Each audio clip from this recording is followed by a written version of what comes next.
we're opening a free grocery store sponsored by Poly Market, but it was only going to last like a week.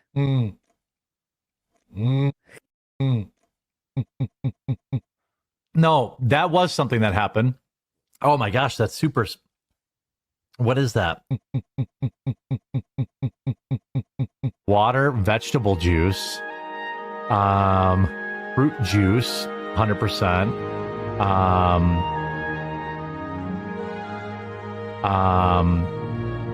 Black tea, green tea, natural flavors, vitamin C. It seems like a much better alternative if you have to drink. I have to drink. I do like V8 and like a Bloody Mary, but no one. Oh my gosh, that happened.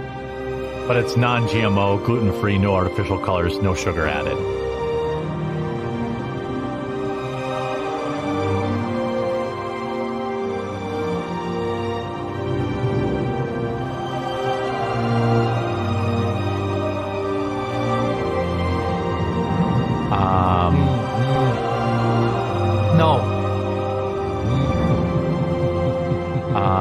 I get anxiety, and like it makes me like, I don't know. I have to drink. Damn, they're so good. I'm having even more anxiety because so I have to be careful. I have to be careful with. It definitely helps. Having. All right, guys. How was your weekend? Everything's working fine over here. I don't know what you're talking about. It is Monday. We're almost to the last week of August. Actually, I think this is the last week of August. And the worst people you know keep stacking W's. I don't know how it could happen. But as we all know, that for every W a lolcow gets, there's an equal and opposite, and perhaps sometimes even greater felt that follows afterwards. It's like it actually breaks the laws of thermodynamics. Thermodynamics? Because this is actually an infinite energy source. Anytime they get a W, you just know that they're going to get like 2 felts. So it's great. The only problem is that they can't harness this energy for themselves. Only other people can harvest this. You have to be outside of the energy system to get any of this action. So anyway, let's go into the wait, what over this? Oh wait, that's for later. That's for later, sorry. Let's go into the miscellaneous folder before we'll warm up the show, let people get in here. Because of course I was on time and people always show up late. It's disaster. They never even like the stream. What are they doing? But Gordon Ramsay has an announcement. I'm not even joking. Something's coming. This is the official Gordon Ramsay Twitter account. I'm not even joking. I did not have Gordon Ramsay coming out as a fucking furry for my 2026 bingo. He's gonna post his fursona. He's a cat.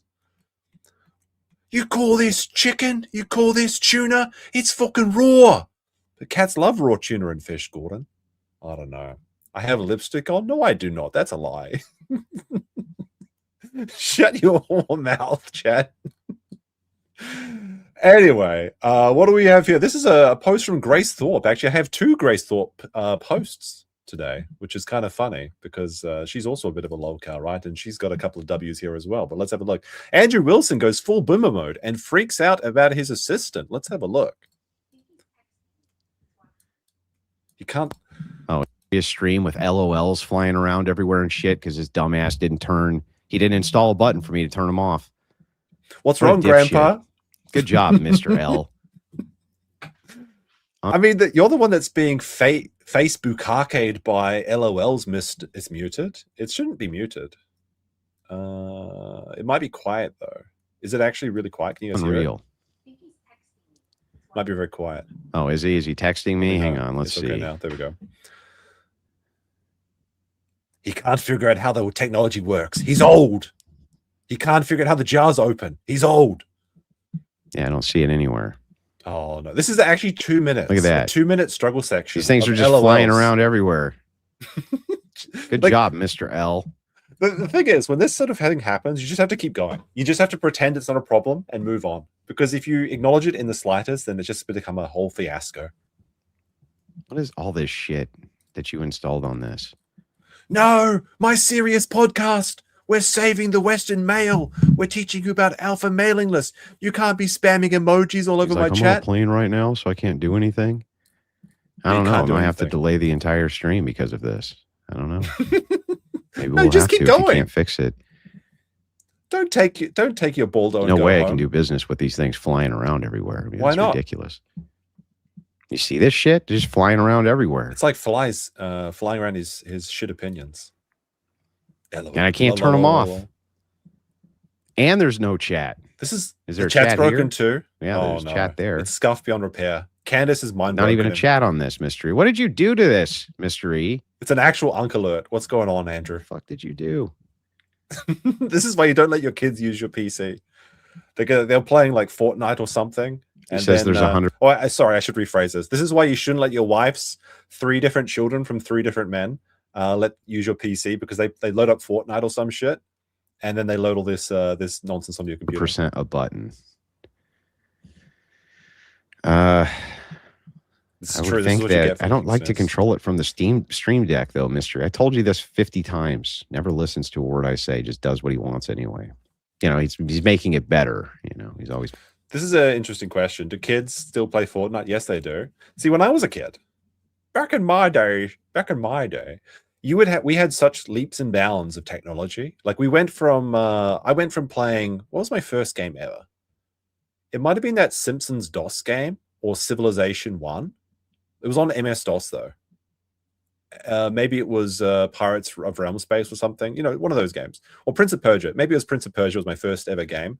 And that was like, I like that kind of like pixel dynamic, King's Quest, Space Quest and all that. But we went from that to like the 3D, and then there was like the MechWarrior games. I thought they were photorealistic, like MechWarrior 2. Then it was like, oh, this looks like dog shit. But it just keeps getting better and better and better and better.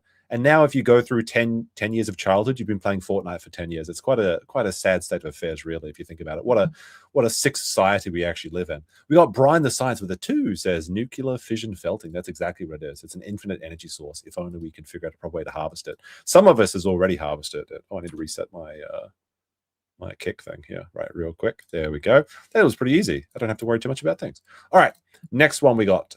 Who we got here? Another Grace Thorpe clip.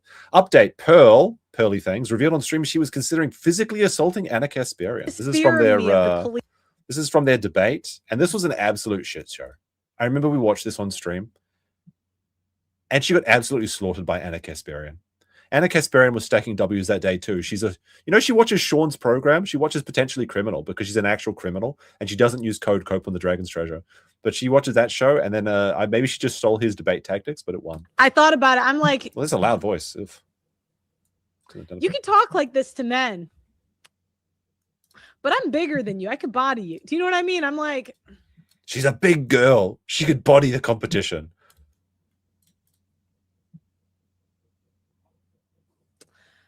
Yeah.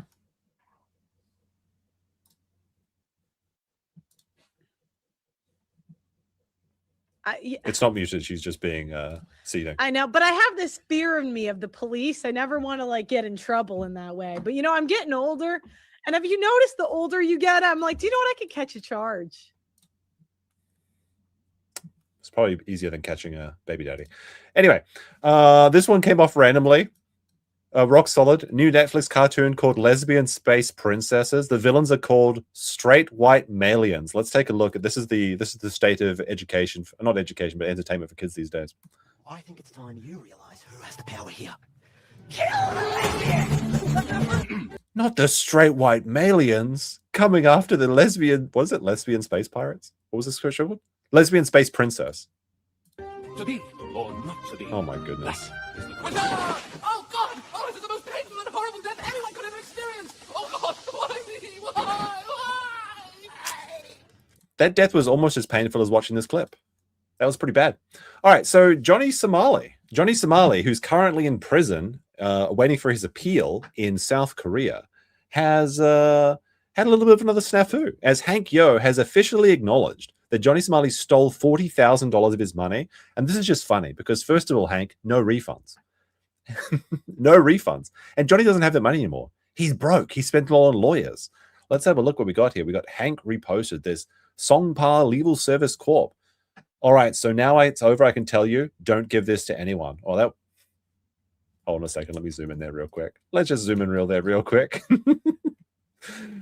Don't give this to anyone. Like when you ever have to post this, it's fucking over.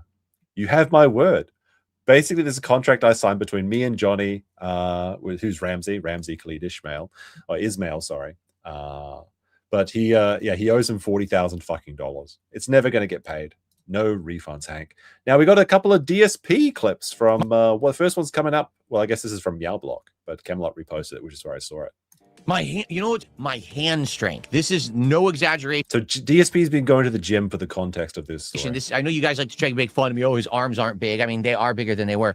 My hand strength has dramatically increased. I can open any bottle, any jar. I can hold on to heavy things. Jesus Christ. There'll be no stopping DSP now. We got to get a missive out there. We need to update the official strength rating. DSP number 1, Andrew Wilson number 2. Because at least DSP can open a fucking jar of olives. That I didn't used to be able to hold on to because your hand would hurt. My hand never hurts anymore. His hand hurts opening jars. Wait, where's that picture of this? You know the Soylent? You guys know Soylent, the meme of. Let me see if I can bring this up real quick. Soylent bottle opener. So there was a. Oh dear. Yeah, this is the one that I'm looking for, but I'm hoping that there was a secondary post for this. Basically, Soylent is one of those products where it's supposed. Destiny unironically drinks this. Soylent is one of those products where it's supposed to be like a complete meal, like you drink it and you don't have to do anything for the rest of the day. But in the Soylent on Reddit Soylent, I legitimately hurt my hand trying to get this bottle open, so much so that I had to ask my co-workers to open them for me. So now he's happy that his new bottle opener has arrived. So now he has the torque required to open the Soylent bottle. I'm not even joking. So Soylent, it's obviously a parody of Soylent Green, but with actual soy. So it's just a soy complete meal that Redditors drink. There was a secondary post that goes along with this where you actually see the guy's hand. He's kind of got like a Ricky Berwick situation going on or something. It's a little bit sad. All right. Like my hand strength has dramatically increased since I started lifting. So, I mean, this is true. You can go up strength really quickly when you start lifting. So good for DSP. He's getting W's. This is the theme. It's over. All the lolcows are succeeding. Well, maybe not for long. We got Coffee Cat saying, use code criminal at Dragon's Treasure for all of your tea and coffee needs.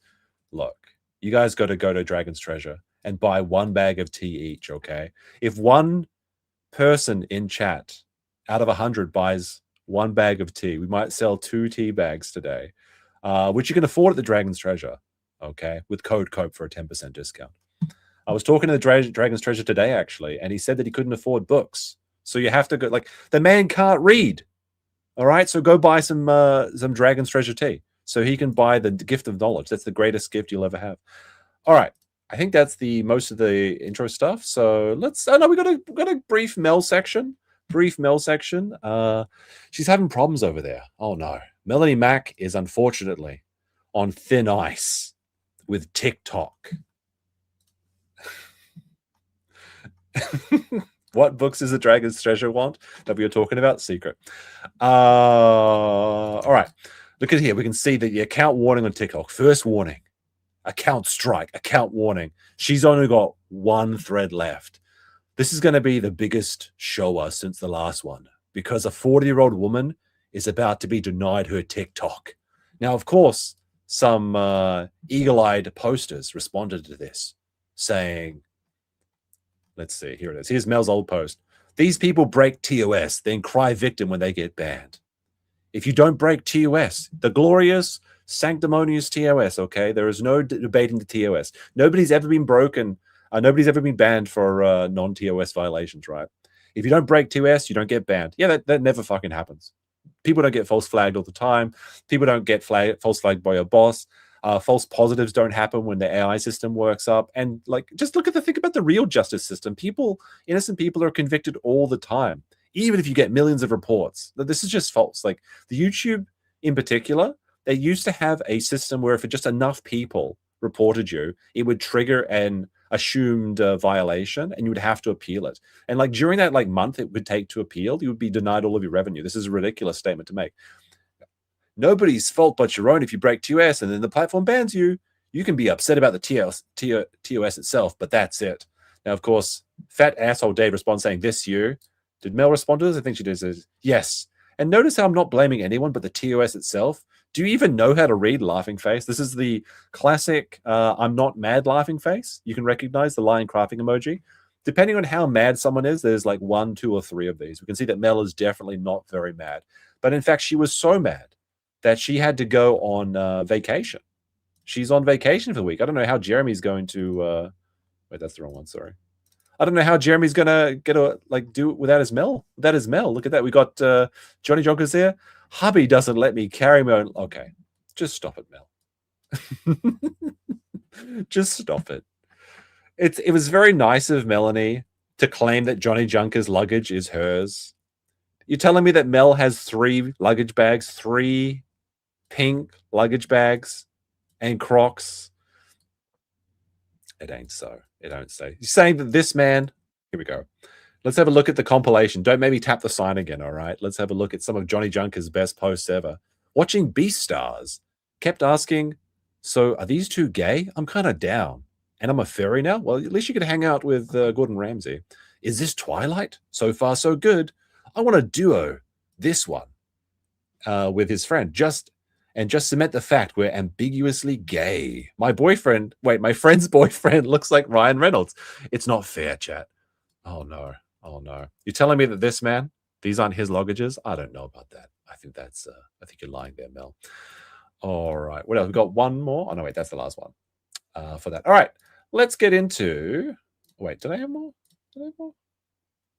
What's this Johnny for? No, I got that right. All right, let's get into the Rekieta segment. All right, Nick Rekieta, we haven't talked about him in a while, but he's stacking W's. Well, he's not stacking W's. The Lolcows are stacking W's. He has 1 W, and I regret to inform the chat.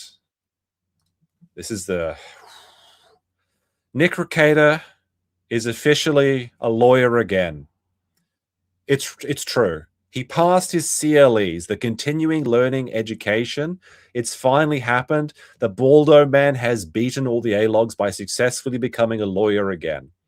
Now, there's some interesting things about the CLEs, because I thought this was like an intensive course, like a week away or something. He claimed he couldn't be a lawyer because he had to do 90 hours of these CLEs. Now, he streamed the CLEs, and 5K Grift coming next, I guess so. Yeah, that's what's happening. It's right around the corner. Trust the plan. 2 more weeks. 5,000 local subscribers. It turns out that the CLEs is literally just watching lawyer podcasts. So he was watching lawyer podcasts for like 40 hours or 9. I think he did 45 hours, and then he's got to do another 45 hours. So it's like to get the ones that are coming up next. So he basically had to watch 40 hours of television.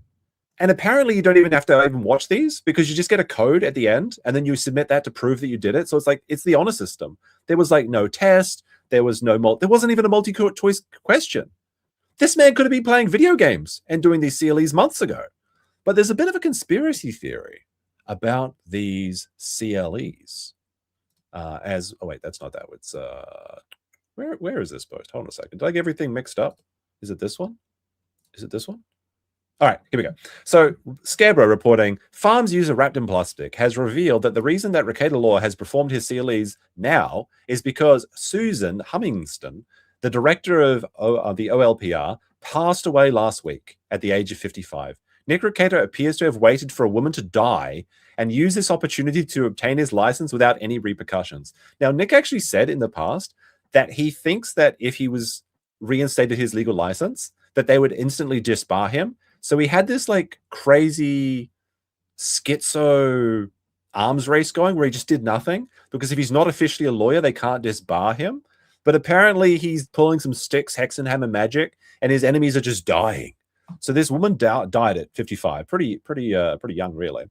And she was on the review board, I guess. But he appears to have waited for a woman to pass away and use the opportunity to obtain his license. Disgusting. Remember what I said about Nick's usual tactic of avoidance and waiting for the situation to turn in his favor? Because he can afford to deal, or not to deal with the consequences. So you can see that that's very sad that she passed away. In loving memory. So we can get some Fs in the chat for Susan Hummingston. She was the one woman that was holding back the Rekieta man from being a legal lawyer man again. And now that he's got his law license back, you know that he's just going to put it to good use. Like, he's definitely not going to go on against Aaron. He's not going to use it to puppeteer his wife from the shadows to try and get his ex-boyfriend a 50-year restraining order. But we got some bad news on that, actually. But actually, I should show you that we can see this is official.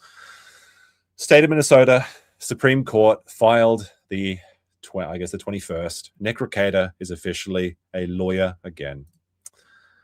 Say it ain't so. Now, but as I said, with each W comes an L. Breaking Bulldog news: Rekietalaw is denied again, courtesy of Minnesota Public Records. We have new documents in Kayla, our wife Rekieta's HRO, that's the homo restraining order against Aaron and Steel Toe Media. Our wife is currently pro se. Now, Nick would actually have you believe, I'm not even joking, that he has no part in his wife's lawsuit. But they're so insufferable as a couple that they can't find a single person to represent them, or they can't afford to pay for one to represent them. So Kayla Rekieta is filing pro se litigation against the Steel Toe man, the Aaron guy. Okay, what am I saying, the Aaron guy? I know his name. It's Aaron Imholte. Or is it Emotep? I forget. But Nick Rekieta's wife is currently pro se, which is why it is odd for her husband Nick has gone dead silent this week on a social media and in the tow log dislog, despite getting his CLAs completed and having his legal license reinstated. Certainly, Nick could not have spent his time ghostwriting our wife's legal filings, in which she asked for a continuance because she still has been unable to find legal counsel. So basically, they're asking the judge for more time. It's the story that we've heard time and time and time again, like with Aaron's case against Nick. This is Nick's wife's case against Aaron. Despite it being already 1 month, the dates on these documents are funny because they were filed at about 8:16 a.m. on August 21st, but the order to restate Nick's license was not filled until at least 1 p.m. that same day. That's a bit of suspicious timing, don't you think, guys? It's a little bit sus. It is a good thing these continuance requests are written solely by Kayla. Well, I'm of course editorializing the Scarecrow's post. He says our wife. Surely our wife could not have written these, because that would be good, funny, and weird, or it would be. In any case, our wife goes on to list Aaron, all the Aaron content she's totally watching in lieu of Star Trek. How much Aaron scares her as trolls who may be agents of her husband's plaster her name all over Aaron's stream. It's like, this is like the stupidest theory ever, because Aaron's not allowed to talk about Kayla or he goes to jail. So the idea here is that people that like Aaron are going into Aaron's chat saying Kayla, because then if Aaron reads the word Kayla or he watches someone's stream clip and it says Kayla, like if he's watching my stream right now, he's going to get absolutely thrown back in the slammer. Why would they do that if they were a fan of the Toad? That doesn't make sense, right? It's clearly people that hate him, which is the entire Dabbleverse for some reason. No matter what anyone else does, because this is one of the things that happened recently, is that one of the girls, you know, the girls that used to have the two girls that were like the toe logs, the antisocial girls. One of them left and got a real job, I suppose, or just fell out with him or something. The other one got revealed that she actually literally sold heroin. She's an actual certified convicted heroin dealer. And she's like, no, I never sold heroin. It was just one time and I got caught. So she sold heroin. So she's a heroin dealer. But she's a better person than Aaron, who showed a picture of a nipple. Like, and by the way, you shouldn't show pictures of nipples without consent, obviously. But I think on the tiers of things that you can like are bad in society, maybe we should go a little bit easier on the nipple sharers and a little bit more strict on the heroin dealers, people that are actually destroying lives. But no, it's Aaron bad. It's just the HR meme, basically, where they're just calling human resources on everything that the Toad does. So it's an L for the Toad there. But he's about to get a W, so don't worry. As we say, the equal and opposite reactions are always coming.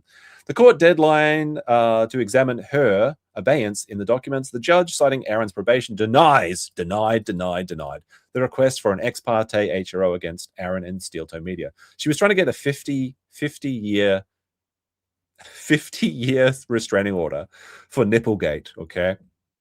The judge does grant the continuance, so they still have a second chance to get him, but for now, it's not being thrown out immediately. However, but says that any future request for continuance will be denied. Oh, that's two denieds. Oh, we've already got one more. We've got to get one more for the goal of denied. Saying the HRO hearings are supposed to be expedited proceedings. The judge has stated that our wife is to work with Aaron's counsel to decide the next date. So I think this was supposed to be around the 24th. Probably unlikely that's going to happen now. What is the day? The 22nd?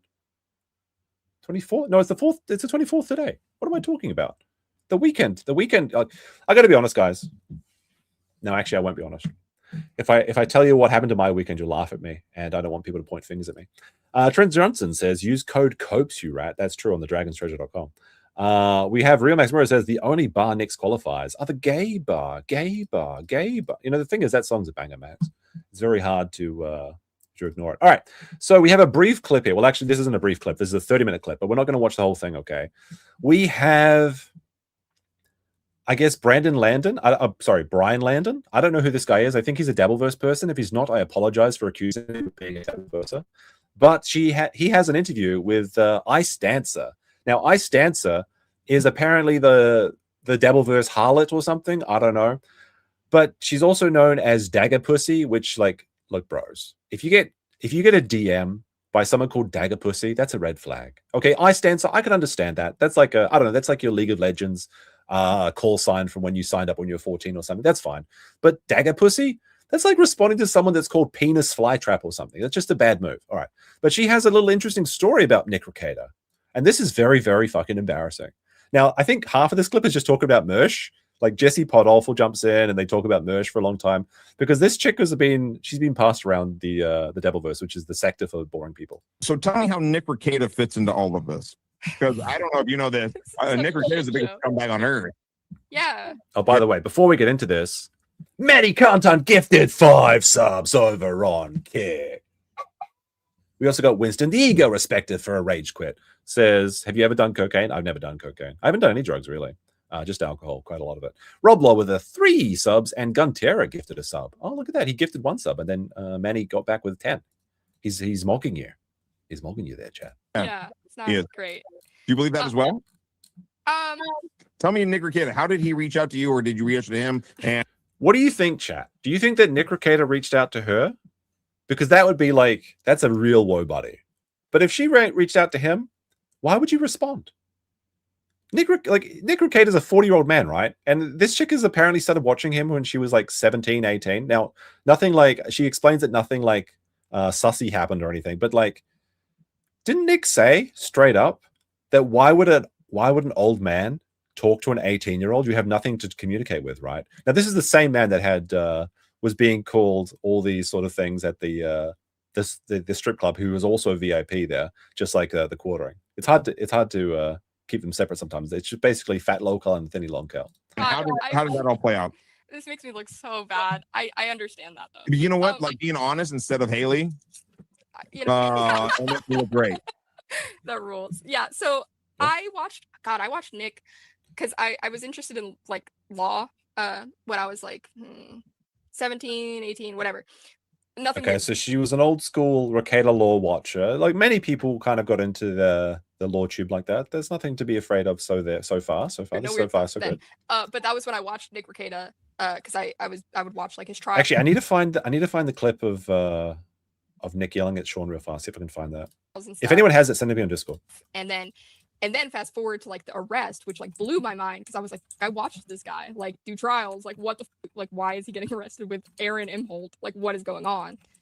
So then all that happened and all right. So first of all, let's just be clear here. Aaron wasn't arrested.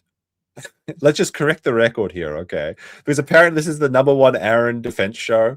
Even though I call him a cuck and a gay and all sorts of things, and a coom licker. Not that there's anything wrong with those things. It's just like they disgust me personally. But Aaron wasn't arrested at the time. They were just in the quadruple that then became the thruple. And Aaron was arrested at a later date for the Nipplegate. I remember I was in Nick's chat, I think. God, I'm in every chat. I need to stop being in chats. That's not a good sign either. If Dagger Pussy wasn't enough of a warning sign for you, this chick's in every chat. And I had DM'd him because that's like saying you're in every chat is like saying you're a moderator on 3 channels or something. It's like something you should keep to yourself. I don't know. It was something about the show or whatever, and like we talked occasionally. But all right, so Nick is getting the DMs from fans and responding. It's a little bit parasocial, but let's bear with him so far. And that was when I had a crush on Mersh, and I was like, "Oh, you're friends." Now this is the first real big warning sign, and must be such a ego blow to Rekieta. She loves Mersh. She's a Mersh respecter. Does Mersh have like retard Riz or something? Because I've heard a few women like Mersh, or at least are fans of Mersh. Didn't Farron say that she was a Mersh fan as well? Mersh, Nick, can you wingman me to like get? So she DMs Rekieta and is like, "Hey, big fan of the show. Can you introduce me to Mersh?" Imagine you're Nick. You get off your like Rittenhouse. Yeah, this is a Mersh W. Holy shit! Like, ring it up, Mersh W. So you get off your Johnny Depp trial with 200,000 chicks watching you. Well, not chicks, but like Lordship enjoyers who are also chicks. And you're just like going through your DMs looking for that parasocial grab, parasocial get. And you see a young woman, maybe 20 years old, or 18 or 19 or something, messaging you like, "Oh yeah, here it's finally happening." And she's like, "Hey, can you introduce me to your friend Mersh?" So Nick was like the Duff for Mersh. Say it ain't so. Mersh, and he was So like, you reached out to Nick Rekieta, DM'd him via text.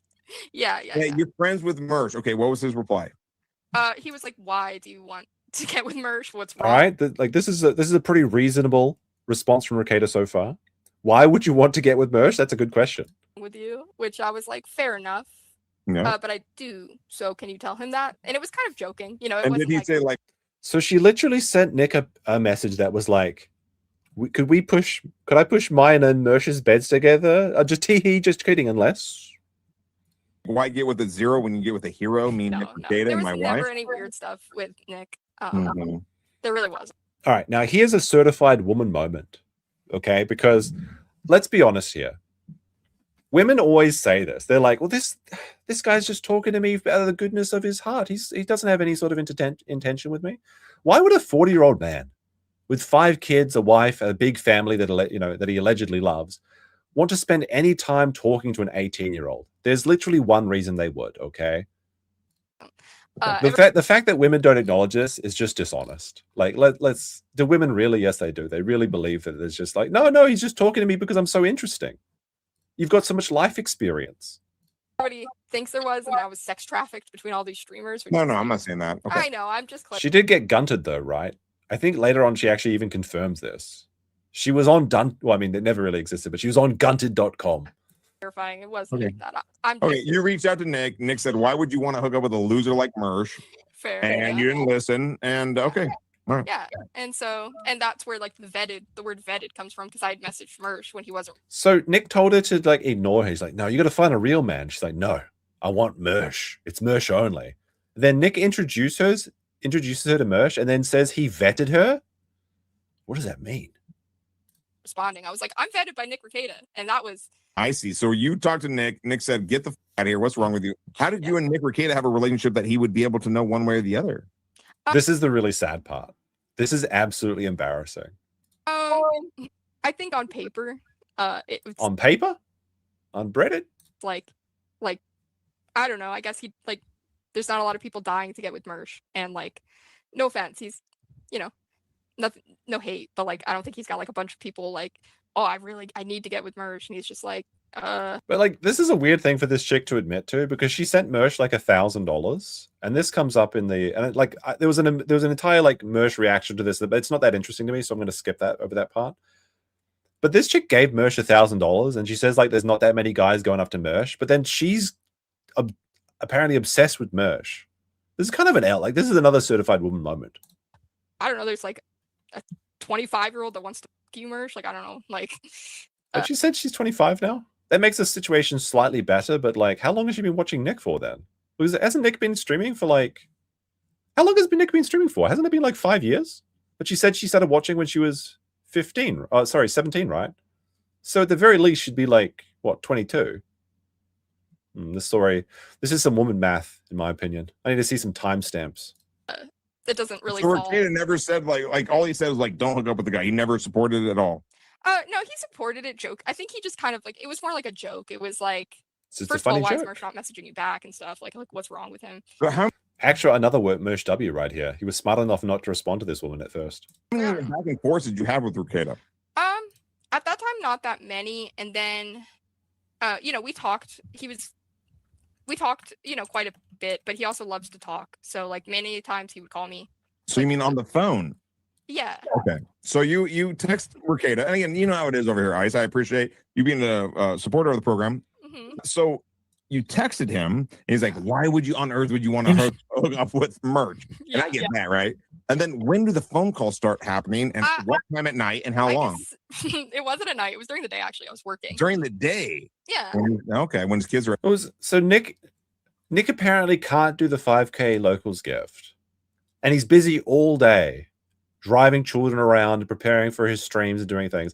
But then he's making 3 p.m. phone calls to random 25-year-old women in different states. I mean, I assume she's in a different state, to talk about his feelings.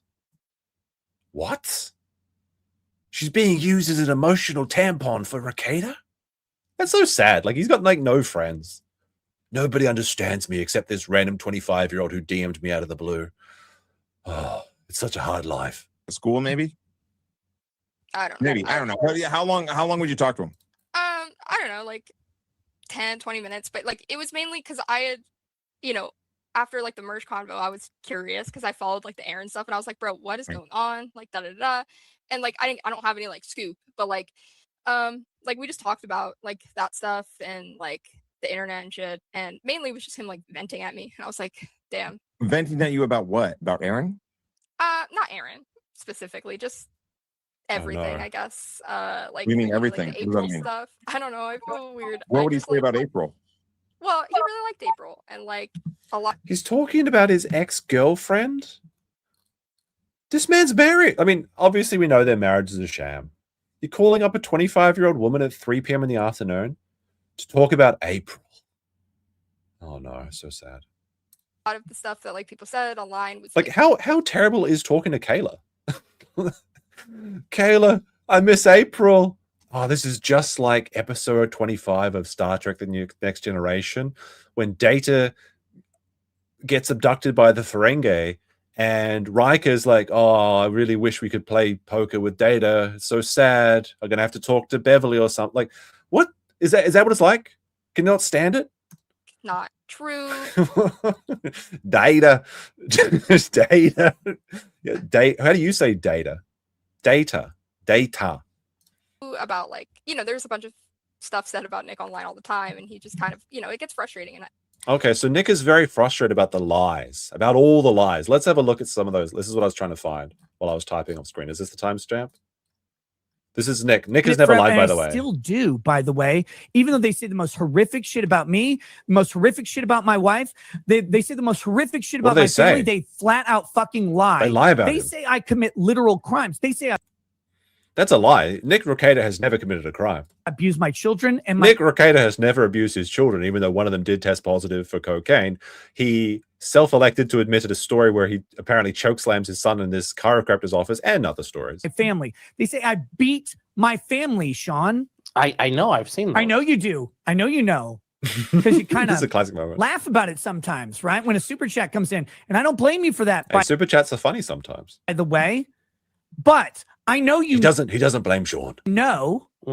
And now you're on here bringing it up, but I just want to clear the fucking air because I'm so goddamn tired of this. Why am I being the bad guy and saying, "Hey, Josh, I noticed this." He's just a nice guy. He's just a nice guy that people lie about. He's never lied, chat. We got Taigo Toshimi says, "You have a wife, weirdo." The most intelligent thing Keanu has ever said. It is crazy that Keanu scored a bunch of W's over Nick as well. Yes. I guess I get that. And sometimes you're just like, dude, like, this is what happened, like, with the case, and like people think that like I did coke with my daughter and stuff, and like that's not true. What do you guys think the coke actual result is? We kind of talked about this like last time. We very rarely cover Nick anymore because he's so boring. But there may be some movement in the cases coming up in the not too distant future, at least by the end of the month. The cocaine test does exist. It did test positive, I think, twice. The best case scenario, it was the hair follicles got mixed up between some of the other women. I would like to believe that's the case, but the reality is that there's just coke all over their house. Most likely, the kids ingested it somehow. I think, honestly, my pet theory is that it was the mother, or just negligence. And then Nick, when he like looks in the camera and says, "I didn't give my kids cocaine," he can say that with a straight face because he knows it was his wife who's doing it. He took the fall for both of the women. I think that she did it. Maybe she tried to stealth medicate like at home Ritalin or something like that, something of like nonsense of that. Because Nick even talked about the medicinal purposes and properties of such things. And then like Nick likes to cope and seethe about saying like, "Oh my goodness, giving cocaine to a child, that's the worst thing you should do because they go crazy." But apparently, if you have like ADHD or something, it has the reverse effect. I wouldn't know, but this is what I've heard. So it would actually work like a Ritalin. Not that you should do it, obviously. Or you might go to, well, you won't go to jail in Minnesota, but you probably should go to jail in a real state. And like, yeah, I guess he needed a friend. Oh, he needs a friend. You got a friend in me. Just like his wife had a friend in her, Aaron. And like we were cool. Like it really wasn't like anything. It's just a cool conversation between some random e-thought stalking Mersh, who's like 20. I don't believe she's 25 at this time. I think she was like 22 or something, 22, 23. And a 40-year-old married man in Wisconsin, in Michigan, my lolcows, in Minnesota. It's just a totally normal like thing that happens in normal life. Deeper than that, I guess I listen very well. This is just so crazy though, because like Nick gave her the ick so much. Like she watched this man since she was 17, but he gave her the ick so much that she just friend zoned him immediately in her mind. She would later be gunted. This woman chose Ethan Ralph over Nick Rekieta. Maybe she's just an absolute, I don't know. I was like, damn, that's crazy. That's crazy, chat. Yeah, I don't know. Is this real? Yeah. So you would talk to Nick. You originally reached out to him. You texted him like, "Hey, can you give me a good word with the merge?" And the next thing you know, you're listening to his problems about Aaron Mo. Was it worth it? You can message Nick for free, but it'll cost you everything. You have to listen to his problems. They say the worst things about me, Sean. Not doing coke, and so you would listen more than you would talk. Yeah. Seems kind of par for the course with Nick Rekieta. You know that guy's a. The Dragon's Treasure says that I give him the ick. Go buy your books. Go read. Complete scumbag, right? That's all right if you don't. Sure. Right. Okay. Oh, well, you do. Fantastic. All right. Well, Brack has been a supporter. He says, let Jesse on. He's driving. And I do believe. All right. So from this point on, I think that's the end of like the next 24 minutes are about Mersh. And I don't understand it. So no shade to any of them involved, except all of the Devilverse people. But I'm not going to watch 23 minutes of Mersh. We're going to move on to the next one, which is the dim full. We're getting into the poker segment and the Jeremy stuff. So we have, but first we have this one, Nana Feeder, or maybe it's 7 Feeder in Japanese. Now, Dragon's Treasure, you'd know this if you bought the book I recommended. I don't particularly like Aaron, but I like seeing him get W's over a trust fund baby and an army of AstroTurf haters from the DV. I mean, the thing is, nobody's a good person in this situation, but there's the shiniest turd. And I stand by the statement that Aaron is the shiniest turd in that group of 4 people, okay? Because he was at least smart enough to get out when the getting out was good. But then he was too dumb to get back in. I don't know. It doesn't matter. We're moving on. All right. Tim Pool wins poker.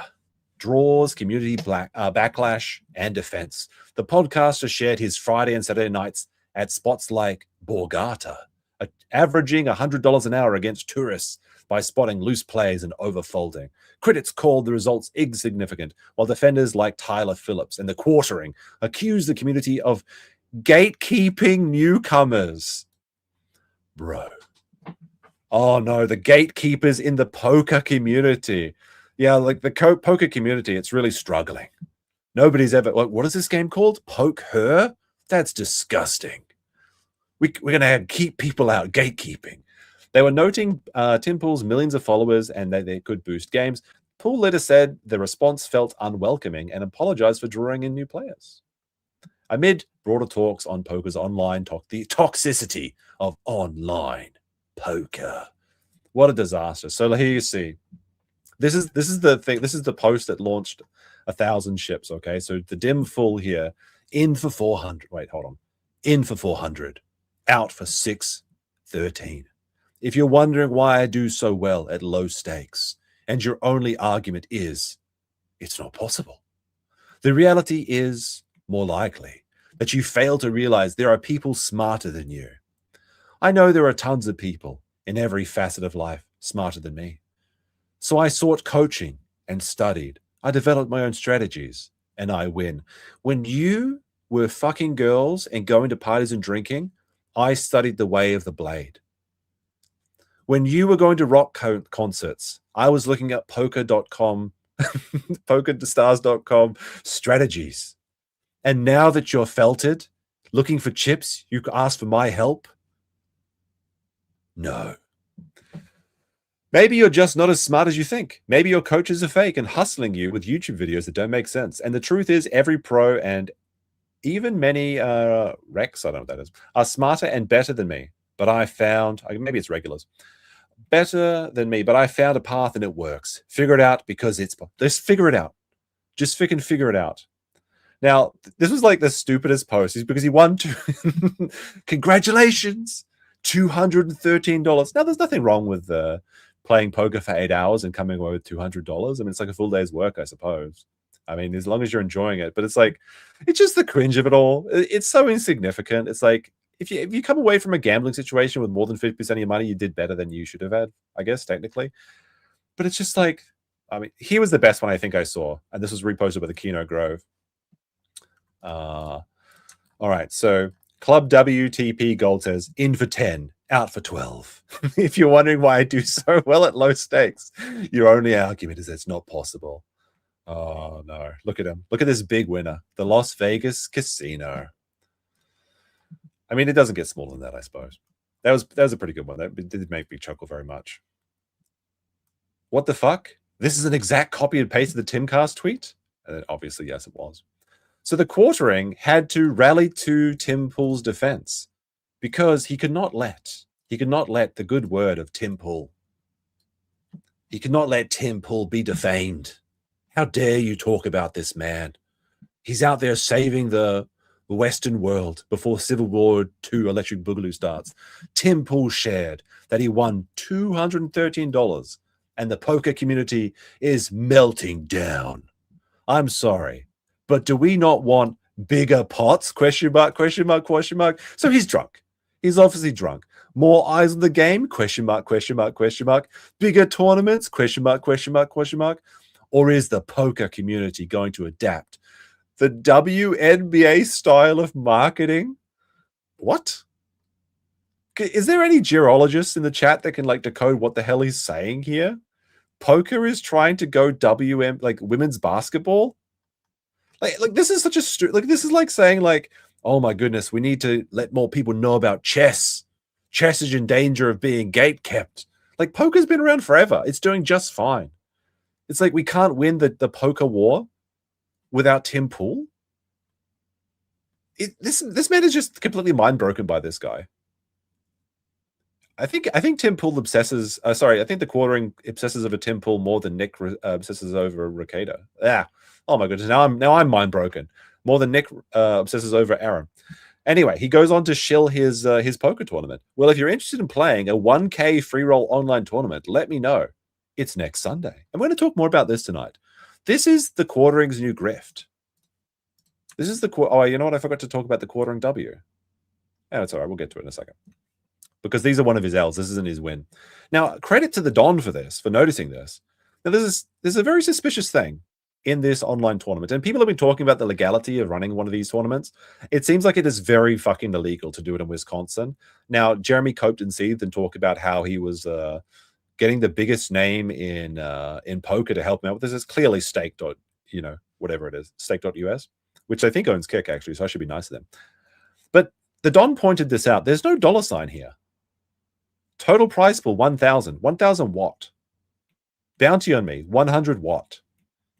Now, quartering says that this is not a legal thing to operate because the website's running it for him and it's no money involved because it's a free tournament. However, apparently you have to be subscribed to his website to even join. Now, I think it's his website. If he means his YouTube channel, how is he going to check that? Anyone could just sign up and then subscribe whenever they feel like it. But if it's his actual website, then that's just illegality with extra steps. No, it's a free tournament. You just have to sign up and pay a membership fee first. And then the buy-ins are also $1. If you get knocked out, you can buy back in. Now, the quartering, who knows he's going to fail immediately, can buy back in up to 5 times. But it's like, again, like, is he trying to find a loophole by saying there's no money attached? Like, what is it? 1,000 what? 1,000 coffee bags? I'll tell you what my theory is here. And I think this is and there's also a lot of fun theories about this. I have to tell you, this is the weekends. This is the fun weekend theory that's gone around.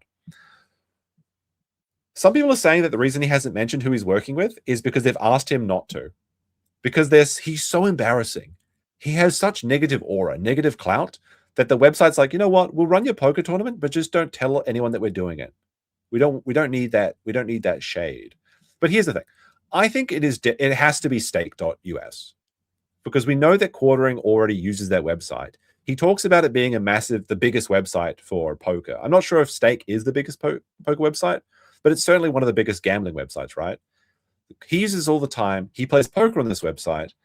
And I think the important factor here is that, correct me if I'm wrong, but I'm pretty sure that sites like Stake use USDT.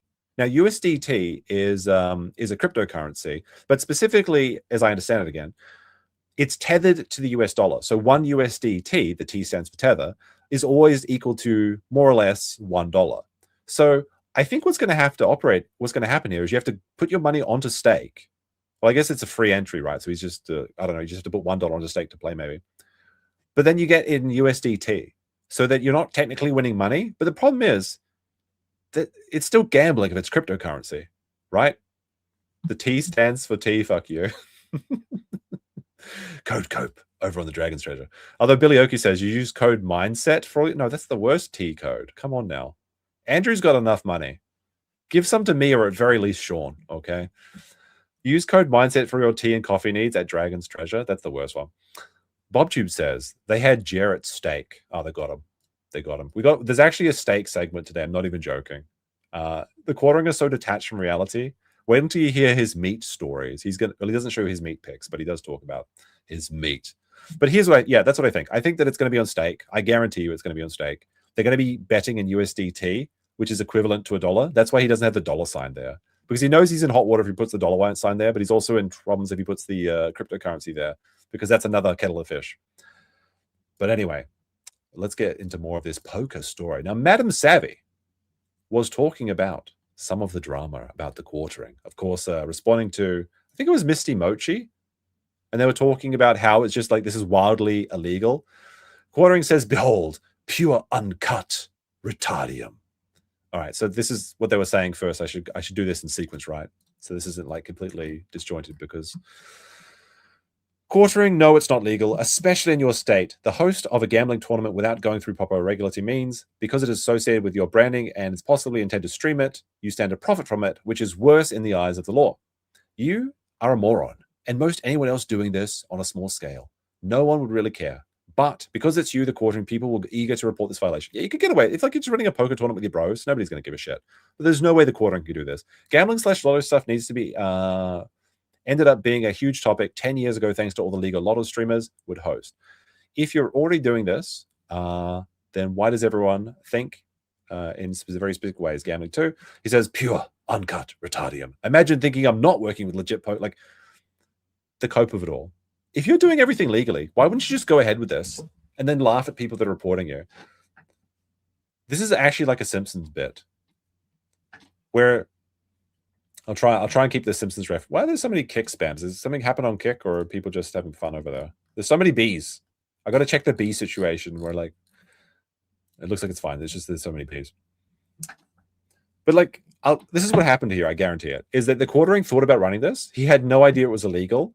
Then the trolls or the A-logs came out and said this is wildly illegal. They didn't give him time to like commit something illegal in the first place. So what you do, you should let your enemies commit mistakes before you comment on them. Oh, by the way, wait, hold on a second. I saw a familiar face, Corpez. I saw one of your posts today, which I don't think I can respond to. Wait, is it under this one? There's one of these ones where I've got your thing lined up, and I didn't click on it. Maybe it'll come up later. I saw it. I definitely saw it. I saw it, bro. But anyway, Madam Savvy responds saying, Quartering, unblock me, and you don't have to hide behind screen grabs. You couldn't even label your coffee right. Couldn't put the label address, the right address on Walmart. Can't even put the right years on your college graduation. Can't ever be honest about even the smallest thing. Of course, the assumption is you're too stupid to do this right. Next time, tag me, okay? Yeah, this is the thing that people like to do is they like to screenshot the tweets so that you don't get the person doesn't get the clout when they or notifications, so that you can just talk about them without them noticing. Hopefully. All right, so let's go to the actual announcement. What the heck? Why isn't this loading? Come on now. Firefox is absolutely destroyed. Is not big A-log got my stream? Something. Come on. What? It's completely frozen. I need this clip. God damn it. Hold on a second. We'll go into the technical difficulties for just a second, and then hopefully I can fix it. How's I'm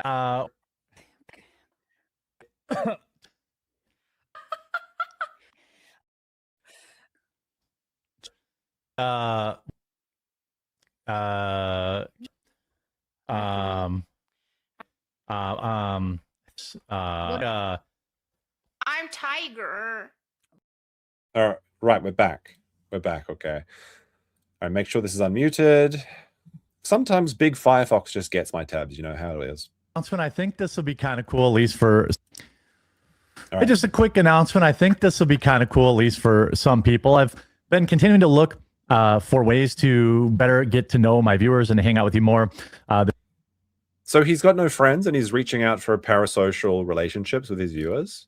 Now, some people have suggested that this is just a data gathering operation. Like you go to his website, you have to go to thequartering.com to register for this. I wouldn't recommend doing that. That's a terrible idea. Maybe he's just hoping you're going to click on his coffee links by mistake or something. But I think the most likely situation is he's just be watching Tim Pool playing poker and winning literally hundreds of dollars over 8 hours. With only 400 down, he won $214. Nice, very good, Tim Pool. And he's like, I can do that too. He's even said that he's much better than Tim than poker. But the thing is, we know exactly how much money Jeremy spends on poker online because HackerX had to make sure I got the right person's name this time. Because HackerX on the Kiwi Farms found his stake account and has been monitoring it. So when Jeremy talks about winning $1,200, he doesn't mention that he bought back in like 10 times. And he just always ignores it. It's like when a fat person's like secret eating and they underestimate their calories. Gamblers always underestimate how much their money they're putting in. And Jeremy factually does this. We know from seeing the stake report.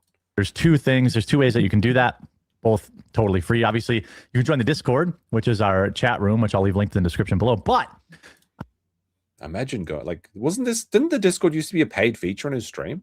Now it's just free. It's just out there for free because it's so dead. It's just the porn bots posting in there and people complaining about their coffee affiliate links not being paid out. Speaking of, no. I thought this might be kind of cool. So I'm thinking about running in one of the next 2 weekends, a subscriber only. How was your weekend? Imagine spending the last couple days of summer online playing poker. Wouldn't you spend it with your wife? I think the divorce arc is really happening. I've got to be honest. He's like getting rid of all of his shit. He's moving furniture out.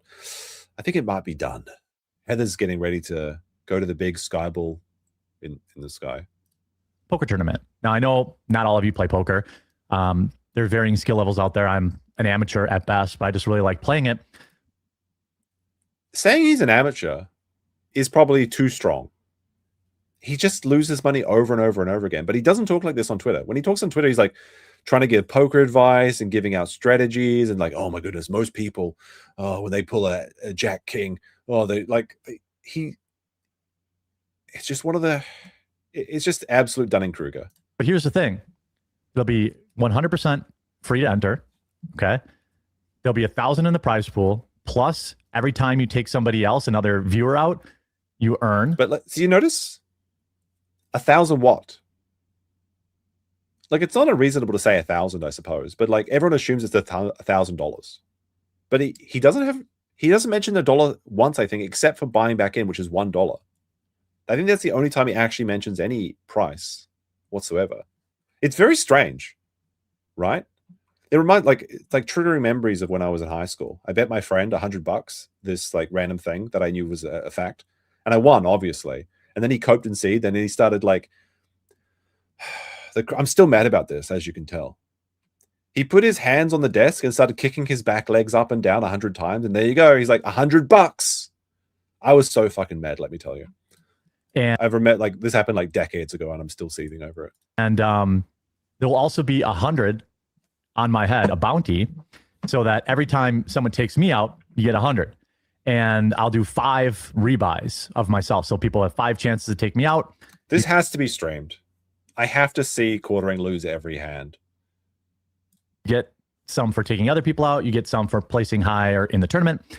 I'm working with a very reputable site. Once I can't put out the details yet. I'm just waiting. Why not? Why not? Like, what are you afraid of? On if it is a really big reputable site, why can't you say the name? It's stake. It has to be. Final approvals, but what I need is a list of people. The buy-ins are 2K. What is the price value of KNUs now? It used to be $50, right? But like now it's much more expensive. People who are interested. The inflation so if you'd be interested crazy. in, well, hanging out with me and other viewers and playing, all you have to do is go to thequartering.com/poker and put your email address in so that you can hold a spot. Right now, I would not recommend doing that. I'm going to limit to about 200 entries, just so everyone can, so the tournament doesn't last a million hours first and foremost. But it's an online tournament. You could do it over days. It's over 2 weeks. It's just 200 A-logs, right? There's no way there's 2. He can't even get 2 people to sign up to his Discord. I'm thinking about if this is successful, maybe it's something we could do every month, every couple of weeks. And the Discord is also a great place to chat. And it is not, in fact, a good place to chat. I hope that you'll like it. I mean, even if you've never played before, it's again totally free. You get a chance to take me out and take other people out. And I'm thinking about doing it on not this Sunday, but next Sunday night. But I'm going to email everyone who's interested and dial in the time. And we might move that around if a better time works for everybody else. Because of the restrictions, it's US only. And most states, the site is totally cool, approved. There's a couple of states that don't allow it, but I don't make the rules. But super reputable site, been around for a long time. I've cashed out of it before. Now I think he says he cashed out $50,000. There's no, you haven't. And I don't know. I thought it'd be kind of fun. So if you're interested, 100% free to enter. 1,000 in the prize pool. 1,000 what? This is like I'm very concerned about this. Like Manny Kantan gifted 2,000 kicks. At least there's something there, right? He says, "How's the Jap visa? It's fine. Are you making 300,000 US dollars yet? Not quite yet. India can't fund your JP visa. Just FYI. All right. Well, thank you, Indian bros. You're doing your best. I know." Gun Terror gifted 5 subs.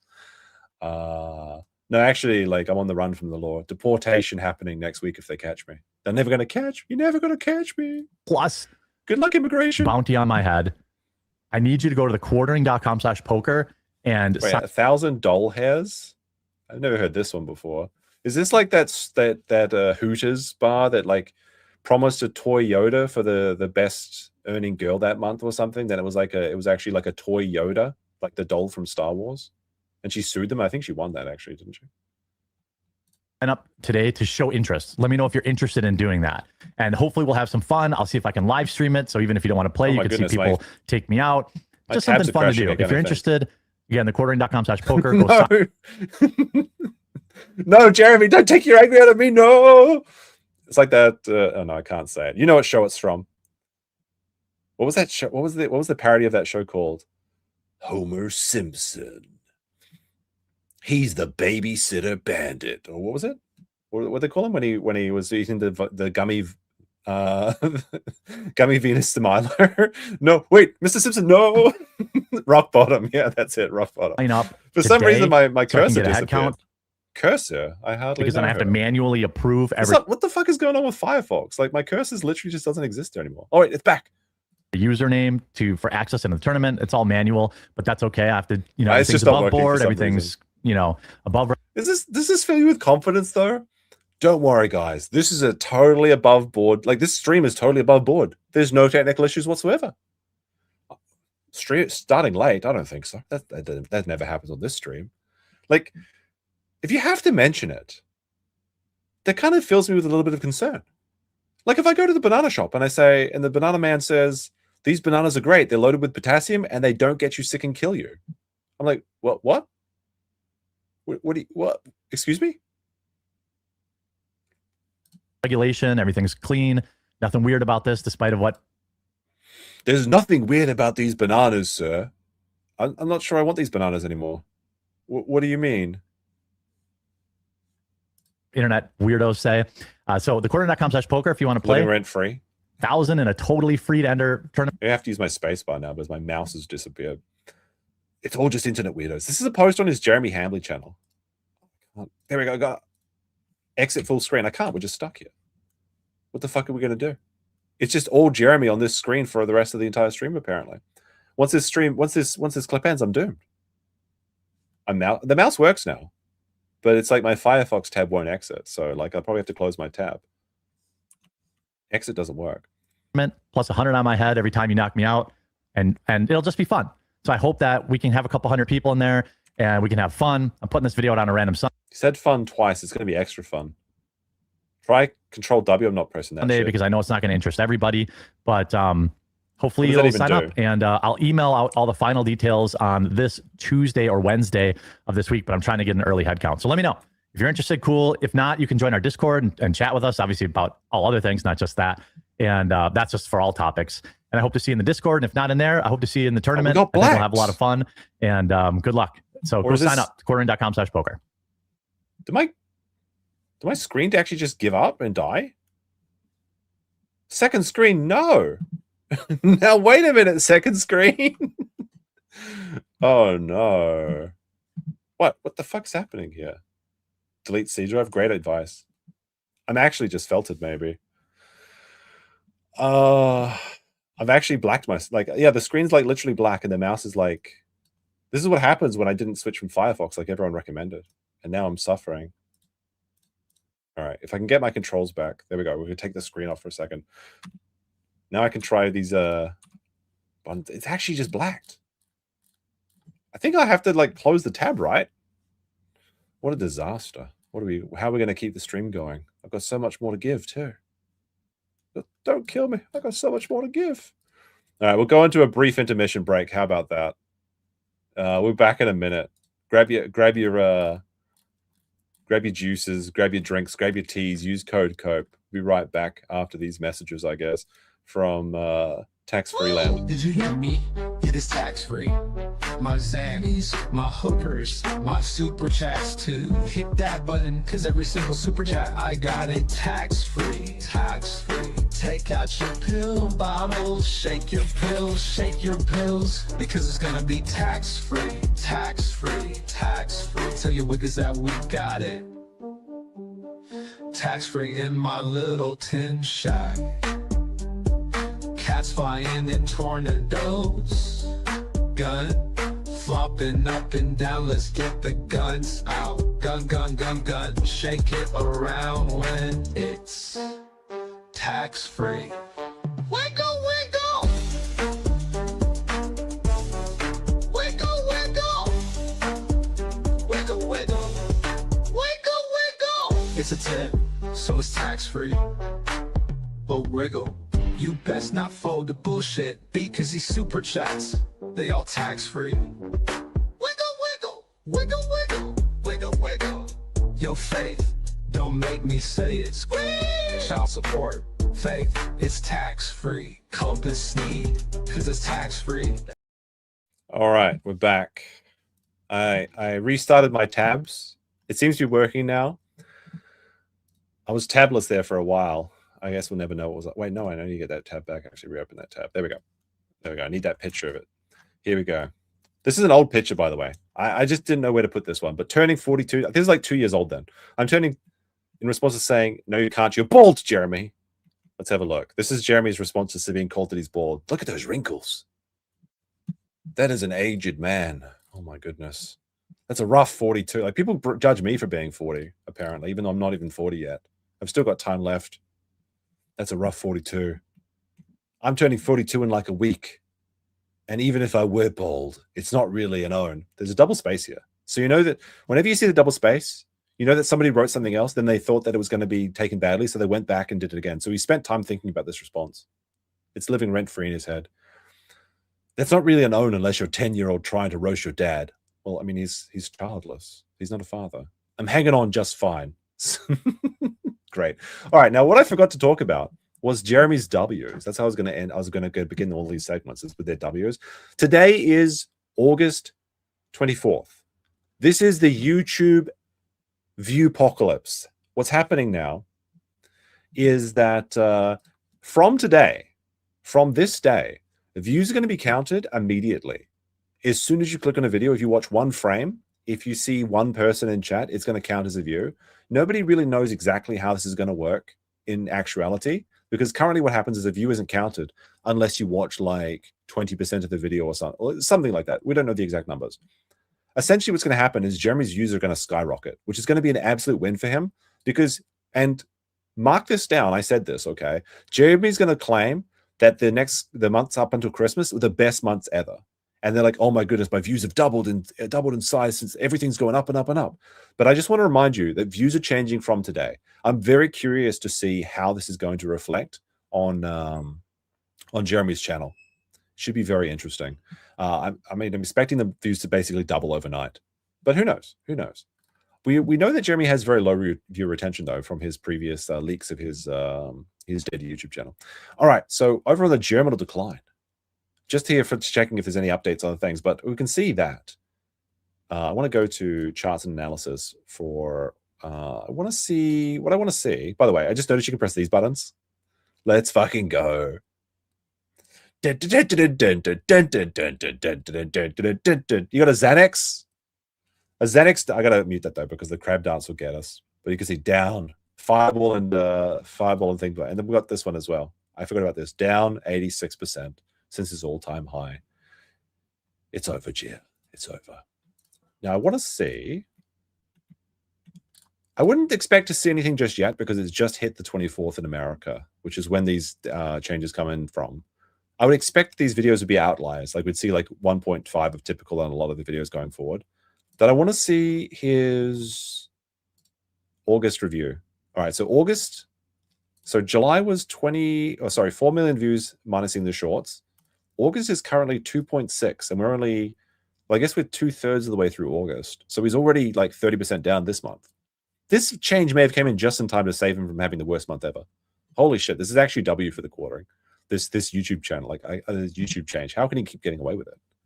All right, so let's go on to the Kino Grove has posted some reactions to Jeremy talking about his posting comment. One of these has the Corpez post under it, which is very funny, but I can't play it. I'm gauging interest. The quartering has already had these poker sessions ready to go for the 30th. And it's going to be running every 2 weeks. Later in the clip, it seems that his poker tournament is sponsored. Everyone says it is jealous. He rants about the poker and Magic the Gathering for a segment. All right, let's take a look. This is from his live stream. Carmelo back to prison, ? So he's back on the Carmelo Anthony grift. Oh, we got some messages while I was playing tax-free. Hi, Mr. Copium. Is the Sapporo Slow Festival worth it? Yes, it is. But it's very hard to get hotels during the Yuki Matsuri. So you want to book early, but it's pretty cool. Yeah. But Hokkaido is a very beautiful place. Fantastic. All right.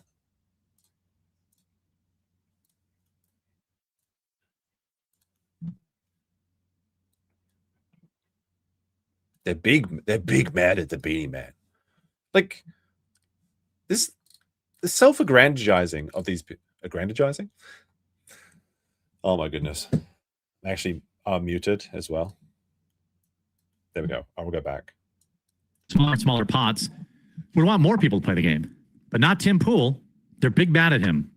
By the way, I'm gauging interest for a possible free to enter online poker game with 1,000 in the prize pool plus 100 in the pool for every time you eliminate me, up to 5 times. Plus, you can win when you eliminate other people. It'll be online, totally legit. Okay, run with a large partner. It'll be Sunday. So it's got to be stake. Who else could it be? Evening on the 30th. This is a 1.25. Yeah, okay. And if you're interested, even if you can't make that one, but you think you can make another one, it's not muted. Just go to thequartering.com/poker and sign up. It's totally free to enter, but there's limited spots available. So sign up and let me know, and then I'll send out an email Tuesday with all the details of the tournament and the password for the tournament because it's going to be subscribers, members only. Oh yeah, PokerStars is fair enough. That's fair enough. It's either PokerStars or Stake. Invite only. Come take some of my chips. Get yourself some serious wins. So this is just paying up to $1,500, right, for friends. Because Jeremy's going to lose 5 times in a row, So he's down 500. Then there's a $1,000 pot. I mean, I guess unless the website's going to give them the bankroll, like, oh, the illustrious $1,000 pot. So Tim tweeted this: in for 400, out for 613. If you're wondering why I do so well at low stakes, why is he out of breath? Is it because Tim Pool's the subject of discussion? Do some cardio. I think he's claimed that he's down like 20 pounds since he began his keto diet, but that can't be the case because we know that he's drinking. This is just a random poker post. I know a lot of people aren't interested in it, but it's the political stuff on the side, so I'm not going to focus so much on poker. If you're wondering why I do so well at low stakes and your only argument is that it's not possible, I think he forgot to bring it up on screen, so he's having browser issues as well. The reality is more likely to fail to realize there are people smarter than you. I know there are tons of people, every facet of life, smarter than me. So I sought out coaching and I studied, I developed my own strategies, and I win. Maybe you're just not as smart as you think. The Tim Pool, I studied the cards, like cringe post is actually, like, is Tim Pool actually just always like that? Is he always like seething and coping? I studied the way of the blade while you were out partying. Don't look at me saying you want help with your poker tournament. Like, he's actually always just like that. If you want to know the truth about it, I do, in fact. He really can't breathe, can he? No, he can't. Maybe your coaches are fake and hustling you with YouTube videos that don't make sense. I think he's on Ozempic. If he has actually lost that weight, 20 pounds, it's almost certainly Ozempic. The truth behind every pro and even many recs are smarter and better than me, but I found that it's my path and it works. So people are big mad. Are they though? They're just laughing. They're not big mad. They're just laughing at Tim Pool's tiny pot. If you spend all day playing poker and you win $200, that's like, I guess you tell your wife or something about it. You don't tell the entire internet. Who gives a shit? Playing with kitty credits, basically. Like, I mean, $200 doesn't even go that far these days, right? There are children walking around with that kind of money. I remember when I was a kid, $100 seemed like an imaginary money. Could never reach it. We got, speaking of, what is NT? What? N-word tokens for 150. It's like, what the fuck is NT? Don Flogerty pointed out that he always says 1,000 in the pot, but he never says 1,000 of what. He didn't even sign up. He didn't even say sign up and take my money. He said sign up and take my chips. Interesting. Yeah, it's very strange, right? He's like tiptoeing around. Thank you, but due to variance and luck, you need upwards of 10,000. It's Dutch? Netherlands? There's no T in, well, wait. Well, there is a T in nether, but like, shouldn't that be NL, Netherlands? Or DDC, like Dutch coins? Now people are saying it's Taiwan. I don't know which way what to believe anymore. Don't Taiwanese use won? Hands to tell if you're a winning or losing player. That's probably true. I don't The know. best players in the world can go on losing streaks that could make them question their life choices. Yes, I had a 2-outer hit me last night and knocked me out of a large tournament, but I was in 5th place at the time. It was unlucky, but it happens. Like, bro, I was in 5th place. I was so close. Like, how big are these like tournaments? Like, big tournament? It was probably like 20 people, right? So when he survived 3 rounds. See you in the NT. Okay, very clever. Very, very good. New Zealand public schools should be must be very shitty. They are very. Tell me about it. He says, I'm not playing full time. I'm playing Friday and Saturday nights against tourists and showgoers. It's not hard to know why you're winning. Then when a dude calls you all in with nut flush. Isn't this like going around to a low level zone and ganking noobs and then claiming you're a PvP star? Like, is Tim just actually this dumb? I mean, they did call him the dim fool, although maybe I'm not one to judge. He's got second pair. The goal most people have is to make 30 big blinds an hour against pros and regulars. Okay. Here comes the armpit of society to flame a guy for getting started and getting excited and winning a little bit. Grow the game. Good job, guys. And you have this Taylor Phillips tweeting, Tim Pool has 2.7 million followers on X and 2.1 million on YouTube. Yet every time he posts something poker related or gets tagged in a poker discussion, people from the poker community pile on and dump on him. So he's just immune from criticism? You just can't make fun of him for anything? What is his standard? We can't judge the beanie man. He's literally saving America and he's literally saving poker. We got to stop the infighting. we're not going to make it to the midterm of the poker elections. Are you guys stupid? You say you want more people coming into the game, but you're trying to gatekeep a non-political game over politics. When you sit down at a tournament, it's just like Magic the Gathering, eh, Jeremy? They're gatekeeping. What do you mean gatekeeping? They just don't like Tim. Like the idea that they just like there's no conservatives who play poker or something. What a stupid idea. Table or a public cash game, politics doesn't matter. Liquidity does. This is he's reading an AI script, almost certainly. For the record, I don't even watch his content. Jeremy made a crazy claim today, or one of the last week actually, that he doesn't use AI for anything. But you literally can watch him Google Grok questions and answers all day during his streams. That he's like, no, I never use it in my thumbnails. But all of his thumbnails look like they're AI generated anyway. I think the results, I think that Jeremy is paying for his thumbnails. I think he got a thumbnail guy. The thumbnail guy is almost certainly using AI to generate his thumbnails and laughing all the way to the bank with Jeremy. And I wrote, this thread is giving me PTSD back to when the vocal minority destroyed Magic the Gathering with the same nonsense. Who cares about somebody's politics? Just sit across the table and be happy they're making the prize pool bigger. They have this politics that are a representation of who you are as a person, and people don't want to go around people who support pieces of ish making other people's lives harder, staying quiet as they run. He's actually getting mad about people making fun of Tim Pool on twitter.com for making $200. I guess that's more than Jeremy makes in a day. Russian mouthpiece who spreads hate, gets media coverage from the industry is a coward's move. No, here's what it really is. They're jealous. What?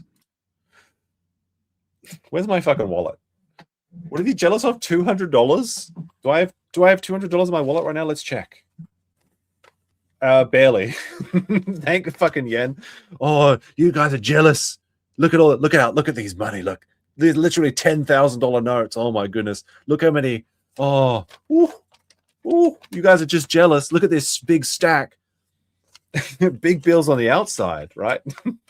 I gotta put the big bills on the outside like that. Kramer, that's a 5. How much is 10,000 yen's like $75 or something at the moment. It's not good. It's not good over here, bros. We're actually no, it's not plastic. It's money. It's cloth. New Zealand has plastic money. Japan does not. Have you ever seen a yen? Oh my goodness, look at these things. I'll tell you a funny story about yens. This is the so that's a I bet you never seen one of these before. Actually, you probably have. Japan's a pretty popular destination. So when you go to a Japanese wedding, you have to give the bride and groom money, right? And you have to give them like 30,000 yen. And the idea is that if the 3 is an odd number, so if they get divorced, they can't split 3. So they have to stay together married. Now, of course, you can split 30,000 yen together apart. It's 15,000, obviously. But that's not a point. It's Japanese nonsense. But the guy on this bank bill, these are the new 10,000 yen note. He was like a notorious cheater. So people in Japan are scrambling for the old 10,000 yen note bills, which don't have this piece of shit on them. Because if you go give a cheater in the form of money to a wedding, it's like you're encouraging the couple to cheat or something. It's like just Japanese auspicious nonsense. So there's like this lucrative, apparently underground trade of old 10,000 yen note bills so that you can give them at weddings, which is a total scam, by the way. You just go to a wedding, it's just like every wedding costs 300. Like every person you invite to your wedding in Japan costs 300. They charge you 300 $300 basically. And if you're like close friends, it's like 500, Base superstition. Is it neck on the 10,000? No, it isn't. There's the 1,000 yen's actually really cool now. I don't have one of those. I've only got the big bills. Well, that's not true. I've only got a 5. I've got a 2,000 yen bill as well. That's a rare one. Anyway, nobody gives a shit about the Japanese money. Let's continue. They're jealous. But you're jealous of my money. People that are mad about this are mad that Tim can walk in and go get a sponsorship playing for any casino he wants because of his social media followership. The same people will be mad when I get a sponsorship doing the same thing. Now, you may not like poker. You may think it's, not for you, and that's okay. But they're not really mad. Wait, what is that? Looking at Quartering's chat. The best thing about Quartering's chat is it's so slow you can actually read it when you're watching replays of him. Who's this? The knight who says, "Ne, hello, beautiful, got here, rat, definite Chinese bout boy." Okay, very cool. But Tim, they're jealous. The fact that you have to put for the record, I don't watch his content. This is trending on X, by the way. Pathetic that you're calling people stupid. I thought it doesn't matter what trend is on X, right? It's just nonsense. Like this post about Tim Pool got about the same amount of posts that Melanie Mack's nonsense posts get. For refusing to throw away their morals for a small chance of improving poker's liquidity. Tim Pool is a miserable Russian shill. And Poker liquidity? They literally can't survive without Tim Pool. Again, this is just nonsense that like, without Tim Pool, we can't save poker. Without Tim Pool, we can't save America. should be called out on it nonstop. Who do you think you're playing Is poker he on with? drugs, question mark? Maybe. This is trending. Tim Pool shares $213 poker win, draws poker community backlash. Yeah, they just laughed at him. It's not a lot of money. Critics dismiss his $213 gain as too much, too small to boast about. Just because you have a lot of money doesn't mean you want to gamble big. When I go play poker, I play on the 1-3 table. If I play, He's broke. So the quartering's playing $1 at a time. for 8 hours, and I'm up like $200 or $300, I'm extremely happy. I play poker for 8 hours. Up $200. That's a good, like, that's like most people make more than $200 working 8 hours a day, right? Like, what is the average daily income for a 44-year-old man? Isn't it something in the range of like, I want to say like 350 American a day, something like that? It's like literally just get a job. Like I can understand if it's something like gold prospecting, because gold prospectors, they usually slave away for like $12 a day or something just for fun. But like you're finding shiny metal in the ground, that's more interesting than just like hitting the button on online poker stars all night. Now, Quartering actually claimed he was up all night because his dog's in the hospital. I think he's just up all night playing poker and seething. You got to play 8 hours of poker for free, well, for a couple $100. That's the reality of it. Wait, what? Hold on, go back. Poker for free, and I'm up like $200 or $300. I'm extremely happy. I got to play 8 hours of poker for free, well, for a couple $100. That's the reality of it. You would want people in the game. Timmerance, I call it the community curse. Isn't this like a bad thing for him to talk about, though? Like, as a Christian man, allegedly? Like, isn't gambling a sin? Like, some people just fall into, like, obviously, you should be able to control your vices. I don't have a problem with gambling, although I don't do it very often, if at all. I think the only time I played pachinko. Like, I paid pachinko for the first time ever, like 3 weeks ago, as part of a video that I'm making. It was kind of crazy. It's like so noisy in there, though. I guess that's technically gambling. Although I only spent 2,000 yen, which is like $16, I want to say. And I had a good time. Like, honestly, like playing with my balls at the pachinko parlor for 2 hours was pretty fun. For $15. It's not about me, it's everywhere. Every industry or subculture devolves into online garbage fest. The community becomes toxic, and then people lose interest. Make up whatever reason you want for the main event being down this year. No, I didn't go pachinko with Max, but I have had an idea to film a pachinko video with Max. I think that would be cool. But I do believe a component of is a community curse. I also think BBB taxes contributed too. I don't even know what that is. That's how casual a player I am. Good luck getting a sponsor when your brand is being an a-hole. Good luck bringing sponsors in an industry full of those same people. You have this individual who runs some sort of poker site. Imagine being so bad at poker, you think you need more. It's insane. Jeremy has such a filter on his own brain that he never swears and he never gives anyone any clout. He can't talk about the person who runs this poker site because he doesn't want to give them any fraction of attention. That is so petty. He does this with people like Camelot and Yellow Flash, Luther Morgan, and now he's doing it to poker. Like, oh my goodness, I couldn't. If I say poker stars, they're going to get some clout. Or liquidity in Tim Pool viewers. They'll come regardless of him being garbage on for lying about his win rate. I'd say telling his viewers you can make 50 big blinds per hour is a bit more harmful than laughing at it. Haha, just a guess though. What? You got to stop being Karens. I mean, you're acting like a Karen to me. I mean, what's interesting to me. It's Karen's all the way down. You're the one that reported the Kino Casino to YouTube. That's a very Karen behavior. That's like some, what is it, homeowner association? No, homeowner association. What is it? Homeowner. We don't have, what are they called in America? The homeowner associations, right? The HAOs? Is that what they're called? Wait, HOAs. Sorry, the dyslexia is kicking in hard tonight. Like I don't have that shit where I'm from. That's what it is like. It's like, oh my goodness, this person had a gnome on their lawn. They need to be fined $1,000. He's like, I'm a Republican. This is simply There it is. Yes, the homos of America. You're Yes. laughing at him that you Thank can outpace working at NASA with 1-3 table. Well, no, obviously you probably can't. But it's weird, like this in-group, out-group stuff. Let's bring up some of these Oh, like he finally figured out to put it on the screen. There you go. Congratulations, Jeremy. You transitioned. tweets. I don't know if I didn't have them on the screen there. Oopsie daisy. You see this, like, I know I love No Limit Poker. It's my favorite card game, either to play or watch, but I despise the toxic fan base around it. There's some of the most hateful and abusive people online. It's the main reason I won't play, streamed, or recorded games.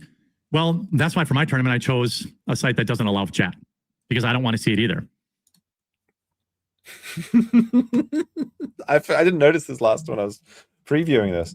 He literally chose a website that doesn't have chat because he knows that if he chooses any site, there'll just be oranges.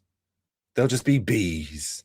There'll just be Jeremy Hambly is a cuck in the chat all day, every day. Are you winning, son? God damn it. Like these unpauses and then Jeremy's like not talking. They make me think that it's actually muted. People Dead saying air. Tim winning $213 in a 1-3 game makes him authority on poker. He actually doesn't understand why cash game results can't be found on the Hendon Mob website. Guy's a fraud. All these people are melting now because he won $200. You're melting down about nobodies who get one like on their tweet talking bad about Tim Pool.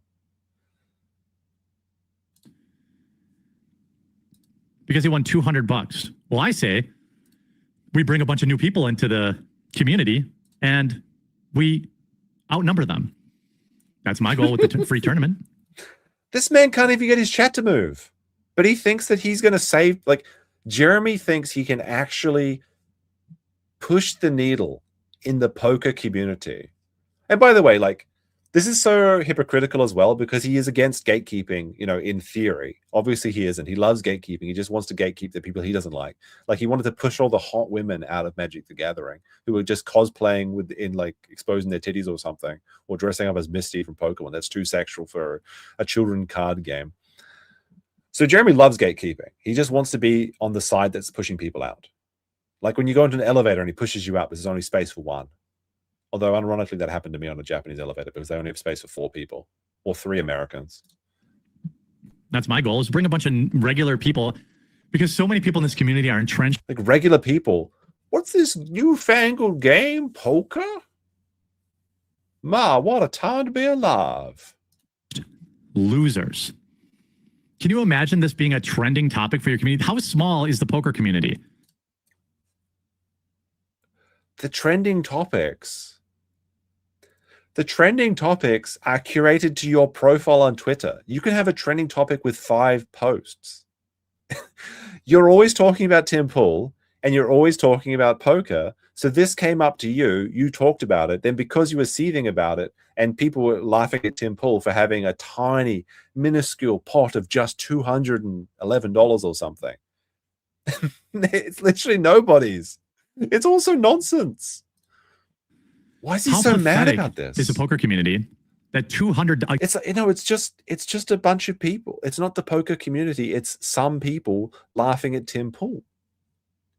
Guy winning $200 is causing your entire community to melt down. The entire community, every single person that plays poker is a group of 1,600 people. It's like the 200 comedy assassins that Joe Rogan has stowed away at the mothership in Austin, whatever that place is. Oh, by the way, apparently Kirsch is touching buttons. $200, your entire community is melting down. Why? For $200? Things are looking rough for Tim. His podcast was hemorrhaging viewers. He had just been. You know what? Speaking of 200, shit, I missed a DSP clip. He's talking about the guard pack. Maybe I see if I can still find that. I lost it when my tabs closed. Accused of accepting millions of dollars from Russia. His favorite beanie had apparently experienced so much wear and tear over the years, he was forced to buy a new one. I mean, it's crazy. Tim never said he's an expert. I found it. I guess his post was a little bit trolly. No, it's just cringe because Tim actually believes this. Like he actually believes that studying the way of the blade instead of going to parties was a good investment of his time for $200 dues. But the fact that you're worried about somebody's personal politics, you see this. I'm not playing full time. I mean, did people actually talk about Tim Pool's politics in this? I think they were just laughing at him because he's stupid. Right? I mean, I'm sure there are some people, like a couple people, a handful of people that Jeremy cherry picked. But this is just it's a funny post. Spending all day playing poker and winning $200 and then bragging about how you're not smart enough to win like he is. That's just comedy. You know, again, yes, there are like I almost think that Tim did it as a parody, like because it is so ridiculous. Lifelong poker players who are awesome. I don't know how you could even tweet anything you did and end it with your last statement. Are you stupid? All these people with poker profiles that nobody's ever heard of.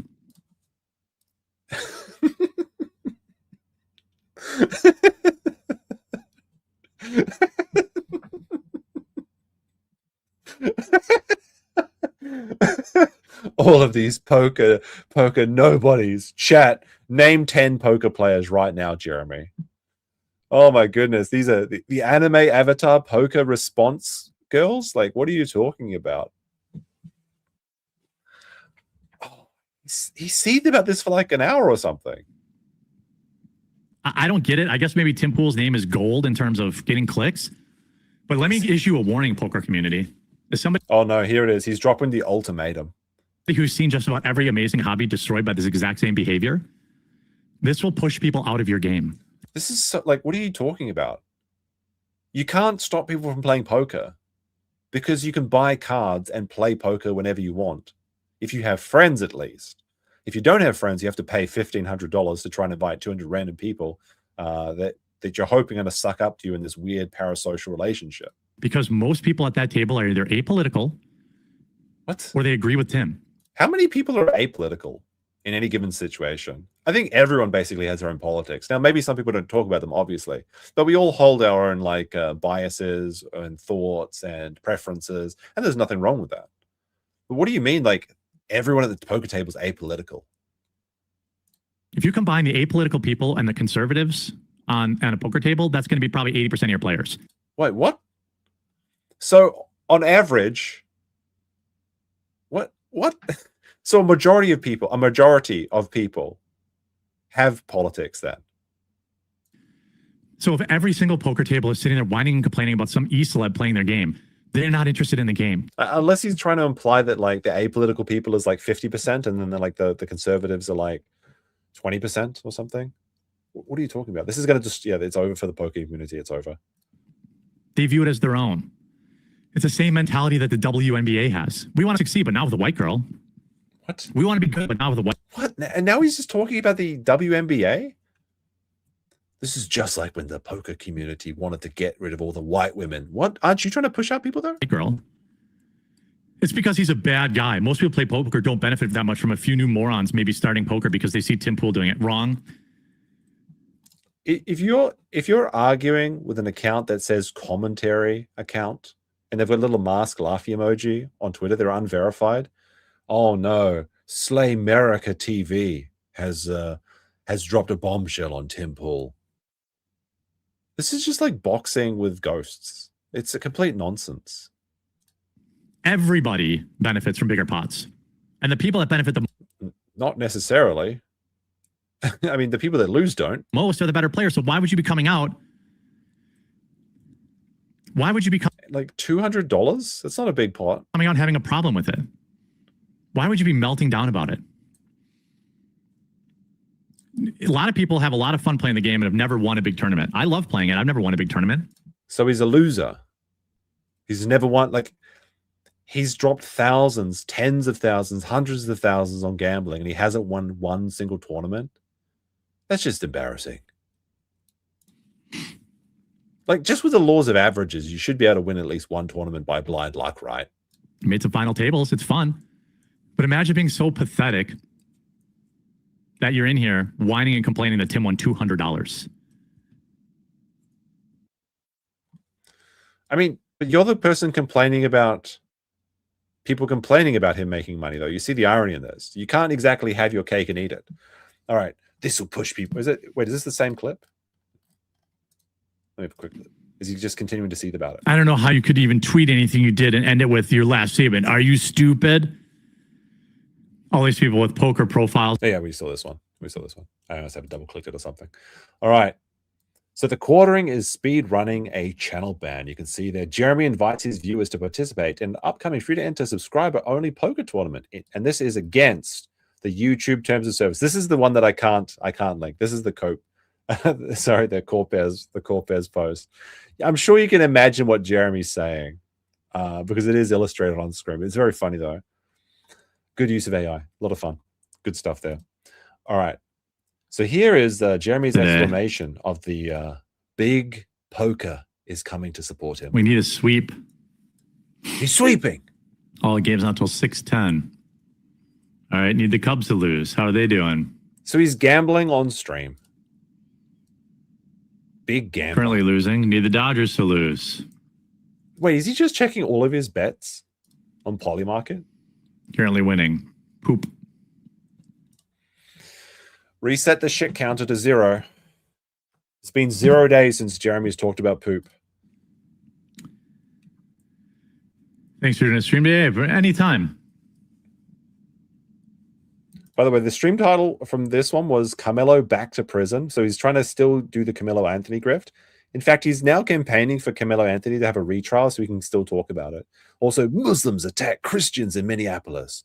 WA hits brutal new lol. It's just such like...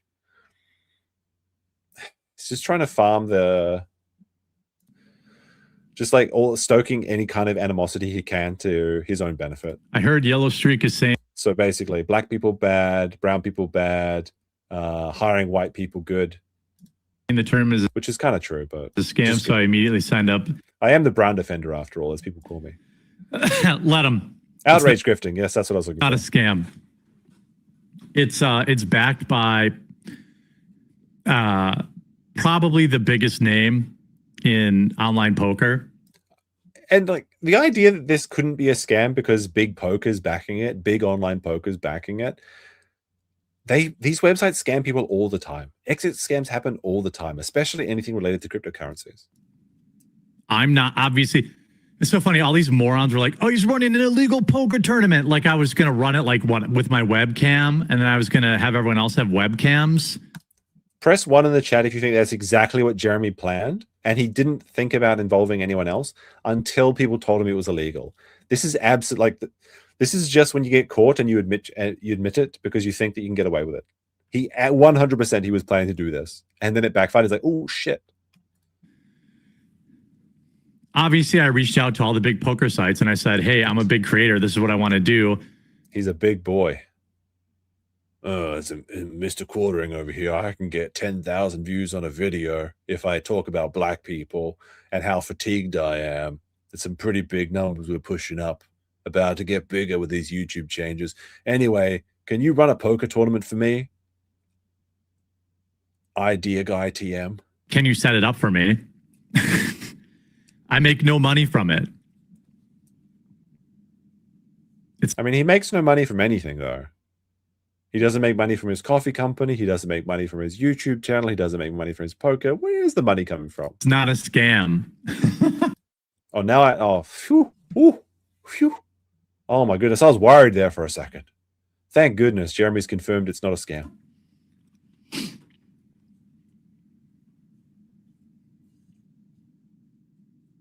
This is a good question. Why do it? Why do you think he's doing it, chat? Some people think it's to farm data on his website and then sell the email addresses or something, but I don't think that's possible. It's possible, but like, I don't think it's possible he'll get enough signups to make it worthwhile. I think it's because he's lonely. I think it's because he's straight up just lonely. He has admitted on camera at the Renaissance Fair that he only gets any sort of dopamine hits from parasocial, weird internet relationships where people are sucking up to him. He has no friends. He sees Tim Pool, the man that, it should have been me. It should have been me. Tim Pool won $200 in a poker tournament. Because Jeremy talks about poker all the time and no one gives a shit about his poker posts. So I think it's purely must be because he wants to have friends to play poker with because he has no friends. Now, it may be that he's trying to grift his way into this poker tournament with Tim Pool or something in the future. He's like, well, Tim Pool, we talked about poker. I'm a poker player. Do you remember I play poker? He's always like subtweeting Tim Pool whenever he talks about anything, especially poker. The NBA and WNBA are controlled by China. That's probably true. What? China controls women's basketball?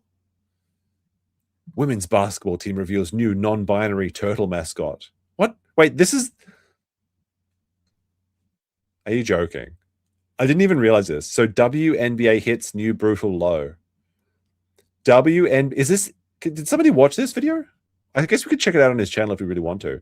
WNBA hits brutal new low. What's the brutal new low? The turtle doesn't have a penis. Oh my God. The mascot doesn't have a vagina. Holy shit. WN team reveals new non-binary turtle mascot to taunt Indiana Fever star Sophie Cunning. Oh my goodness. The absolute state of Jeremy's clickbait. This turtle don't have a dick.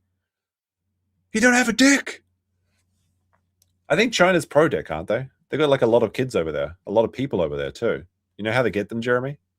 No, you wouldn't obviously because you're childless. What are the turtles for? Not fucking, apparently. Who would have thought of 5 times? The turtle cells. They're in there. Like the thing about being a turtle is they come with their own built-in cuck cage. Wait, I don't know what you're talking about. Maybe that's why Jeb Bush liked them so much. Oh, you're mad at Trump? Okay. Does that make you feel better? What? To spurg about it? Does it make you feel... Oh, he's deleting Trump the cuck. What was the message? Can we see it? Who would have thought the 5 times draft dodger would be the worst commander? So I was just talking about like... Wait, so you can't criticize Trump in Jeremy's chat. If you're hiding in a catering truck when you control the most powerful military in the world, you aren't winning. This is what you get banned for in Quartering's chat, saying that he's a draft dodger. I mean, that's accurate though. Like Trump did dodge the draft with his bone spurs or something. This is a non-political podcast, by the way. He's not a conservative, by the way. But if you call Trump a cuck, you're immediately banned.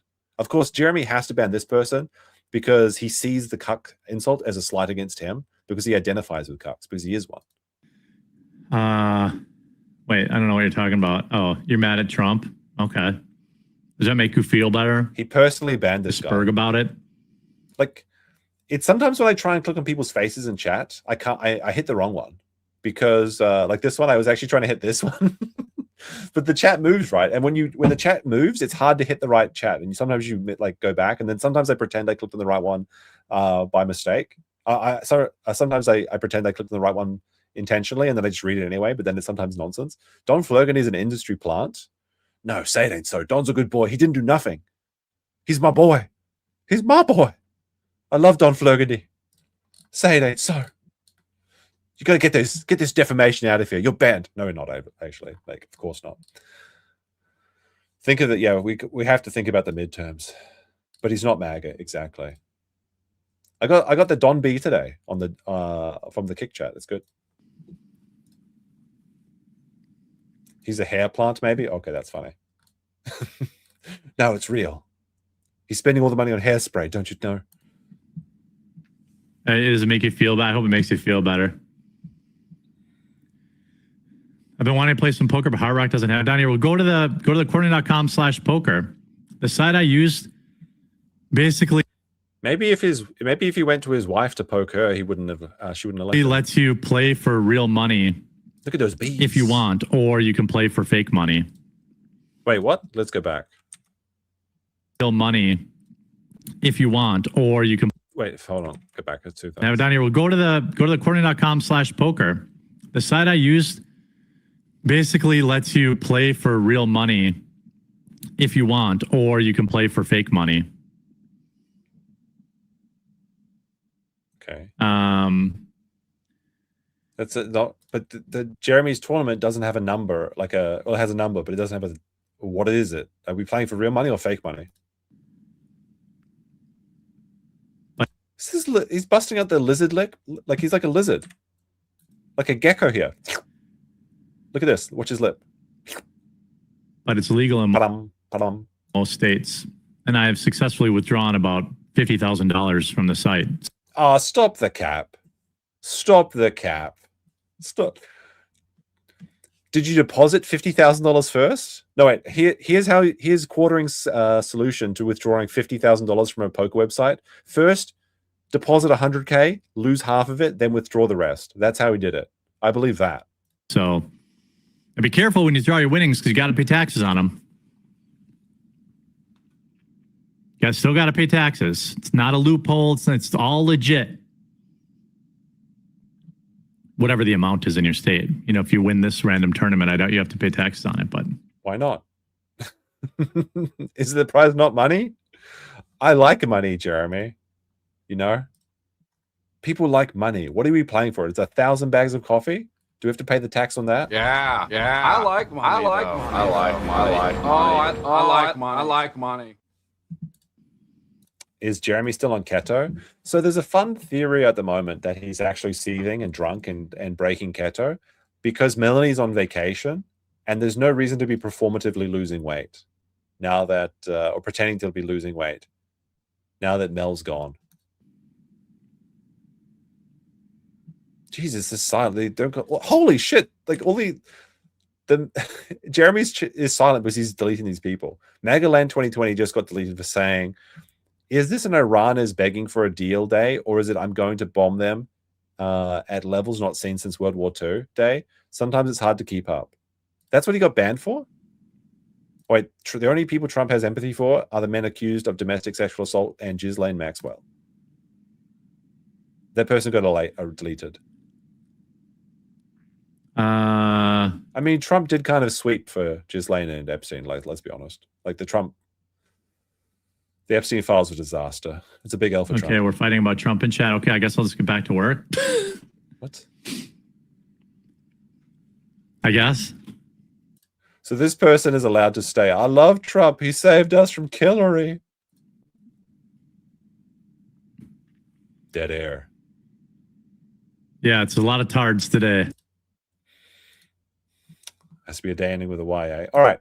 So here's the steak segment. Well, Walmart just this is so it's so detached from reality. Let's see what the corner has to say about Walmart and steak. Shared some brutal news, and it's a broader picture of the economy at large. This has been something, I know it's unpopular with one side of the aisle, but it's been something that people are, for whatever reason, afraid to admit. It's still pretty dang expensive out there for everything. Gas, groceries, heating and cooling, electric. This man had a Cybertruck, and he's complaining about gas prices. Bills. Everything really hasn't gotten that much better since January of last year when the administration changed. And Walmart is sharing some pretty alarming information about what's going on with that. And I think well, if things have been getting worse since January, why should you re-vote for the Republicans? It's a great example of the broader picture. Is this going to get worse? We don't know that. People out there are still like, if they haven't delivered on it's what tough out there, man. And I see it. I feel it. I know you feel it. Leave a like on the video if you're sick of paying $4 plus for gas. Hey guys, don't forget to like and subscribe. If you're a poor fuck like me, hit that like button. If you can't afford gas, hit that like button. What? I know you feel it. Leave a like on the video if you're sick of paying $4 plus for gas. That everything's downhill from oil. I think Jeremy's hit the like buttons is sometimes so unironically funny. I think the best one when he was what was it? One like equals one saved puppy, and the puppies are all dying. Instead of Jeremy doing something about it, he just hit the like button. Downstream from oil, which means your gas is more expensive, your shipping's more expensive, your products are more expensive, everything's more expensive. Groceries are still too expensive. There's still a problem with meat. Walmart is a great bellwether for this. By the way, the Walmart story immediately. I didn't edit this. This is just from his video. So saving money. Still a problem with meat. Look at this. Walmart is a great bellwether for this. 2 seconds of the screen grab of Walmart Eat. By the way, speaking of saving money, into immediately the coffee ad. That was some fast moves. I've never seen Hambly move that fast. Over at coffeebrandcoffee.com, I'm running a sale today, 10% off all of our K-Cups. It's a great time to stock up if you're an existing customer. If you're new, you like flavored coffee, I highly recommend. His business is doing so well, he's running another sale. Recommend our blueberry cobbler. If you don't like flavored coffee, our dark roast and our medium roast, our Colombian is incredible too. Butterscotch toffee, vanilla sugar cookie. Promo code KCUP10 at checkout to save, and link will also be in the description. So if you saw Walmart stock today, it's not been a great month. Why is Jeremy always talking about Walmart? Walmart is racist. Walmart in the coffee. Walmart this, Walmart that. Not been a great 6 months. Down 15% in the last 6 months. Year to date, down 7%. But what is this? A month. Today alone, it's down 10%. Well, it's because Walmart. It's like 9.02. Posted the slowest sales growth in 6 years, I believe. Now, I'm reading this article and it says exactly what I'm about to say. But I believe it was 6 years. You would think when times get tough, more people would. Oh no! Wait a minute, Jeremy. The New York Times. He's reading the titles. Support independent journalism with a subscription. $1. $1. Stefan Molyneux trains your life, and you can't afford more than $1 for that man. Turn to shopping at Walmart. We specifically do our food shopping usually at Walmart or Meijer because it's just cheaper. Right. This is a crazy story I think he's about to tell. I mean, a box of Cheerios is a box of Cheerios. I try to support local business. I try to support, my local, shout out to the Piggly Wiggly. Wait, did he? Okay, the Piggly Wiggly. But... Shopping usually at Walmart. So he supports local business by shopping at Walmart. Jeremy, look, I too support my local business by going down to my neighborhood's McDonald's. My poor corner neighborhood McDonald's, I want to support small business. I'm going to just go buy a Big Mac. Or Meijer because it's just cheaper. I mean, a box of Cheerios is a box of Cheerios. I try to support local business. I try to support, my local, shout out to the Piggly Wiggly, which is my... Apparently the Piggly Wiggly is not local. I don't know what a Piggly Wiggly is. It's a cute name though. My local grocery store. But when you have to buy food, I go to Piggly Wiggly to get my steaks. But if I'm getting a box of Cheerios, I don't care. I'm not paying $2 more at the pig. Guys, times are tough. We can't afford Cheerios. We can't afford gas. We can't afford to hit the like button. But I'm eating steak every day. The Piggly Wiggly's bleeding me dry. I just can't take it anymore, man. Eating steak every day. He's like trying to actually relate to the lowest common denominator by eating steaks every Walmart. Many Americans, I don't know if you do this, but we do this. We get our groceries from like 3 or 4 different places. This is a crazy thing what he's about to say here. For whatever reason, like chips and stuff like that and soups are cheaper at Target, so my wife buys from there. There is no, this does not work. I'm sorry. There's no way this makes sense. You drive to the Target to save a couple bucks on soup and crackers. How much is the soup and cracker expenditure that you have to waste gas money going to buy it at Target? I thought Target didn't sell food. Is it a food? Do they sell food now? I mean, I've never been in a Target in my entire life. I thought it was like a clothes shop or like a general goods shop, but I didn't know it was a food store. But Don Quixote's good actually. This is the weird thing where Jeremy's both rich and poor at the same time, but he's doing so poor that they have to go buy crackers and soup at Target instead of just saving the time at the Walmart. There's this thing where rich people say oh, I always wear the same thing every day, or I only eat off paper plates because washing dishes is a waste of my time. The 10 minutes I take washing my dishes, I could earn more than $100 doing that. So it doesn't benefit me to wash dishes. I just destroy all my dishes. This is what rich people do, the way that rich people think. This is why, Steve Jobs would wear the same t-shirt every day but not get proper pancreatic cancer treatment.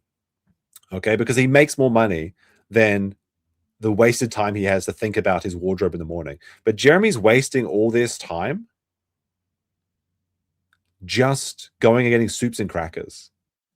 I tell you what's happening here is his wife's going off for a bit of fun on the side, and she's claiming she has to go for a cracker run. She buys meat from the local place. She buys everything else from Walmart or Meijer.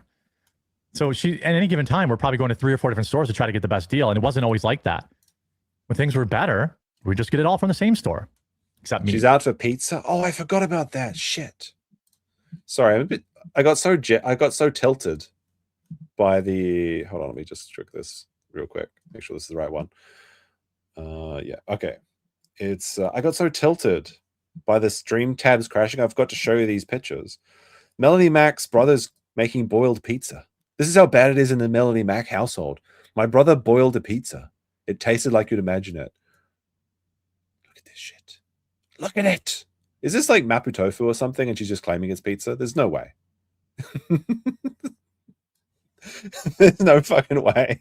This can't be real. I refuse to believe that this is real. Oh no, it's so over. It's so over. All right, let's go back. I would still go to the butcher to get steaks, but still, Walmart and other big. All right. Here's an interesting theory. He probably gets $5 for every referral sign up. Oh, that's a good one.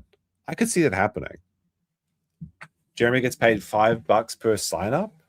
That's like $1,000 if in and that. Holy shit, that actually makes a perfect sense. If he gets a $5 sign up per poker stars or stake, that pays for the entire tournament.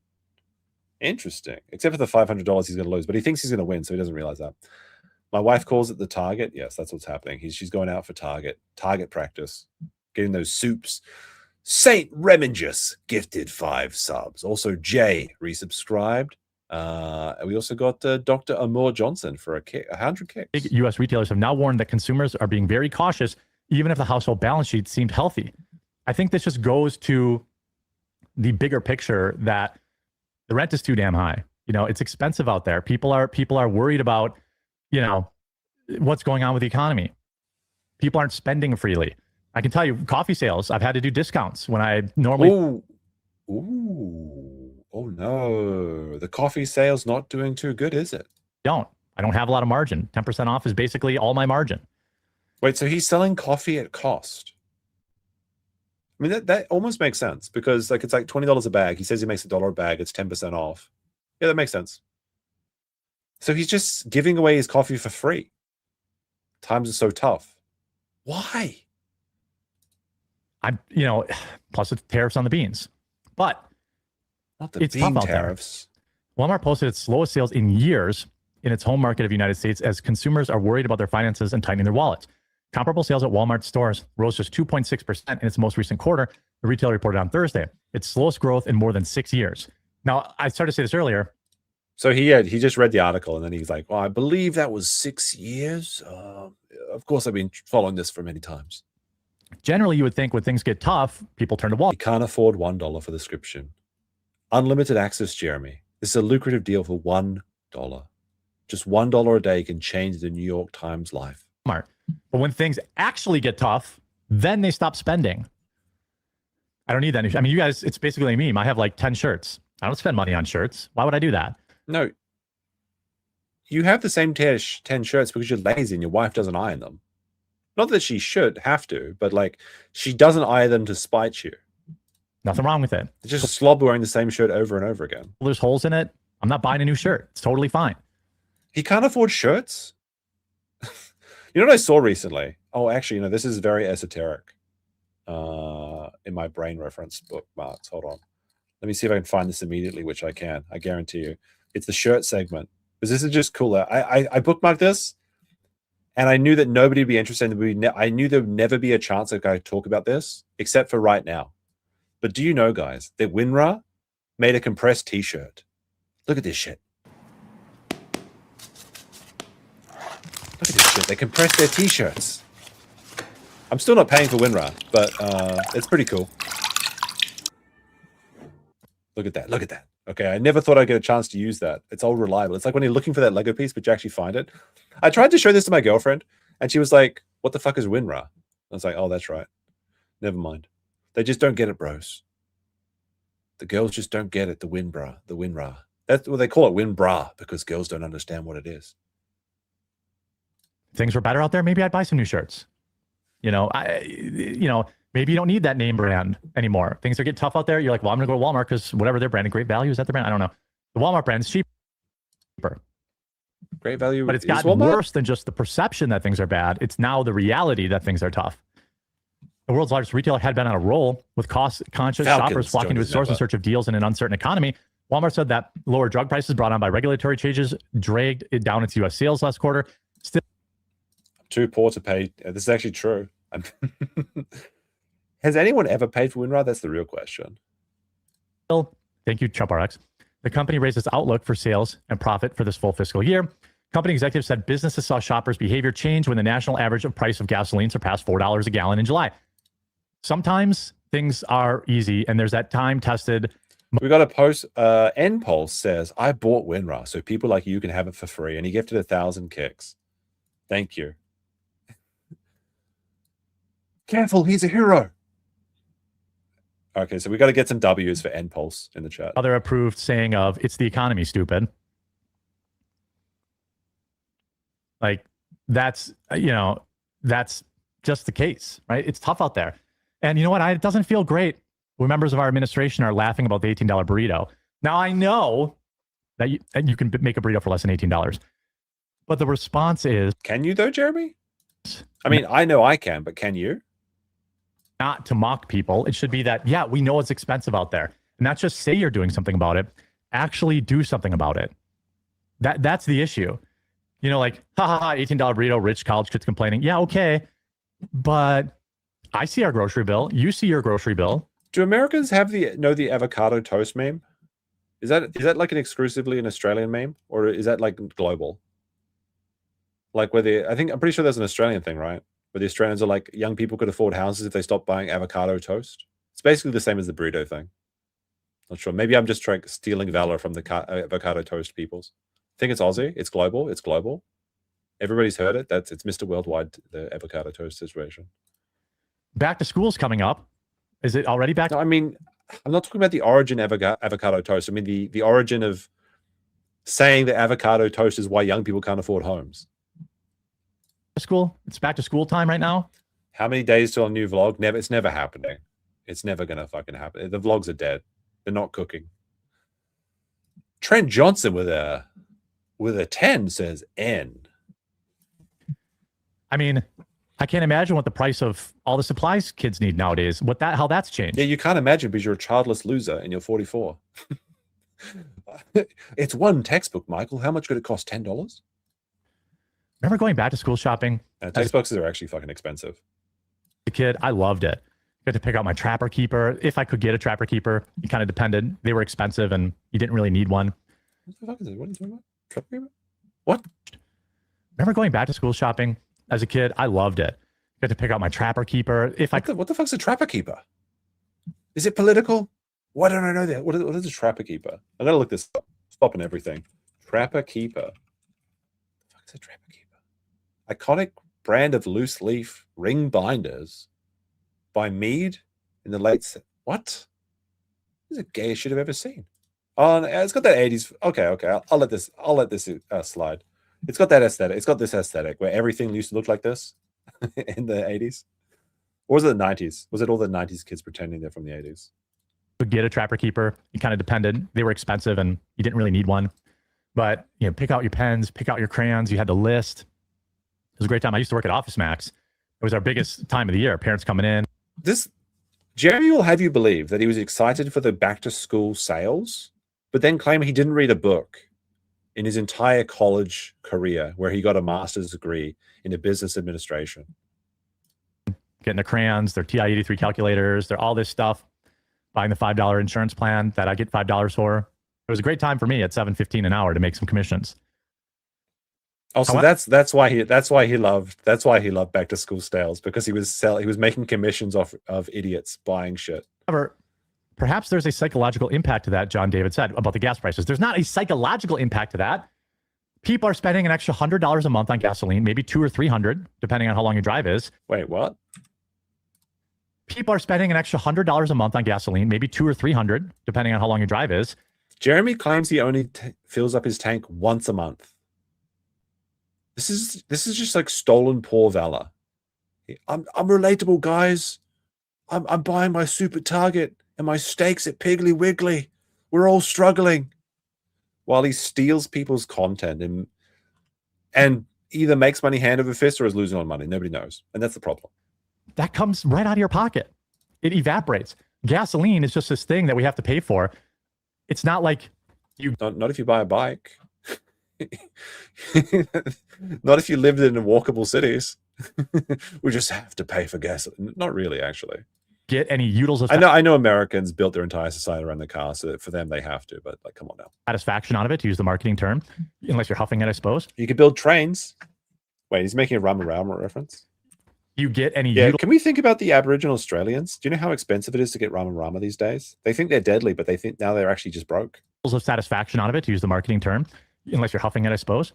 It's not like you're buying more stuff. You just have less money. I sound like a lib this morning. It's a struggle to just be a reasonable person. There are many new choices that consumers are making. America's biggest retailer said earlier this week that consumers have been very wary with their spending and keen to get value from every dollar spent, Very, very even if household wary. balance sheets seemed healthy. Now, I should say this. Wait, is this going to be where Jeremy steals his talking points from? Tearing mega apart. This is how you should. What were these Even ads? if household balance sheets. I want to see what those ads are. He thought he could scroll past them really quick. Botched injections on. Oh my goodness. Botched injections left a comedian unable to smile, but she's laughing it off. Oh no! Here comes the joke police. They're coming for Don Flergetty's stolen content. They're going to get me. It's bonkers. Jennifer Hegseth, hands on roll. The meaning of the $20 burrito. It seemed healthy. Now, I should say this is how you should always live, right? You should try to maintain your budget regardless of how the economy is going. This is something that I've, more recently started with my content creation. Huh? When things were great, I spent great. Built this big house. What a cell phone. Great. Things aren't great now. I better tighten the belt. So you roll. So he literally just admits that he spent all of his money because he thought that YouTube was going to last forever. It's literally just the ant and the grasshopper or whatever, right? It's like, look, guys, I understand how economics work. When things on YouTube were good, I spent all my money building a big fucking house. And now I'm broke. I'm broke. Is he actually just panicking because he has no money left and he has a $10,000 a month mortgage? Roll it back.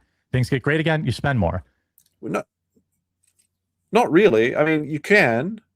Some people, like typically people that go through a period in their life where they're really poor, when they get some money, they're very conservative with that money because they want to save up just in case. My change has been basically to adopt that when times are bad budget and stick to it when times are good and then put money in the bank. What? Reported earnings. No, you invest it. You invest it in something safe and stable like an index so you don't get felted by inflation. Walmart, Target, Home Depot, Lowe's, and TJ Maxx. The parent TJ has provided a snapshot of how American households are now faring as the cost of living remains high, including groceries, housing costs, and gas prices. At the same time, the job market has remained very fragile and wage growth has slowed. Delinquencies on credit cards, auto loans, and student debt are also on the rise. I mean, not to mention what they say AI is replacing 15,000 jobs a month or 70,000 jobs a month, one of the two. We have record numbers of student loan. Oh no, Jeremy. Oh no, record number of student loan what? Record number of student loan what, Jeremy? Enjoy unlimited access for $1 a week. He reads the New York Times every day and he can't afford $1 a week. Like he can't afford his steaks anymore. He can't afford his New York Times subscription. Go to archive.o or whatever it is. Delinquencies and all this kind of, and how car delinquencies. The car delinquencies, I used to sell cars, is a canary in the coal mine of how the economy's doing. I mean, he sold all his IC cars, that's for sure. There's always people who don't pay their car note. It happens. Sometimes you lose your job, whatever. Sometimes you're just a delinquent person. You don't pay your bills. But they have been on the rise and they're at near historic levels right now. And I keep getting told, the economy is so good. Look at the stock market. Well, I mean, he doesn't have any stock though. This is a really, holy shit. Look at this frame pause. This is an unfortunate one. We've had some unfortunate frame pauses in our time, but look at this shit. Oh my goodness, I flashbanged myself. Look at this. Look at it. Look at it. Whoa. What the fuck is this?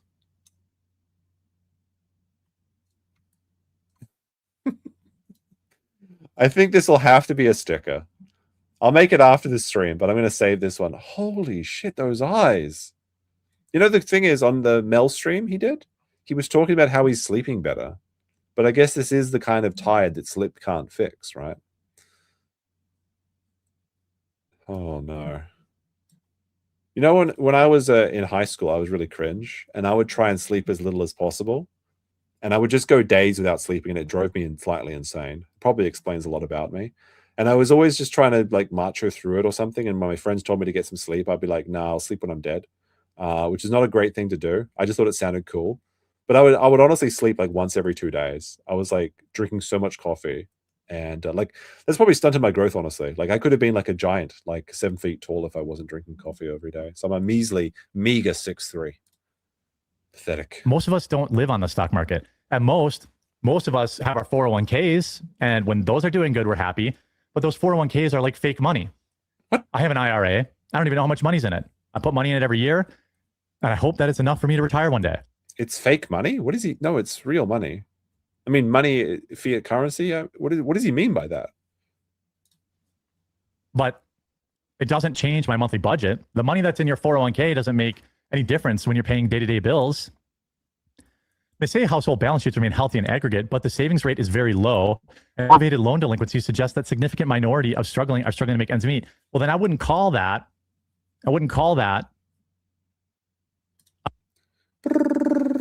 Thinking.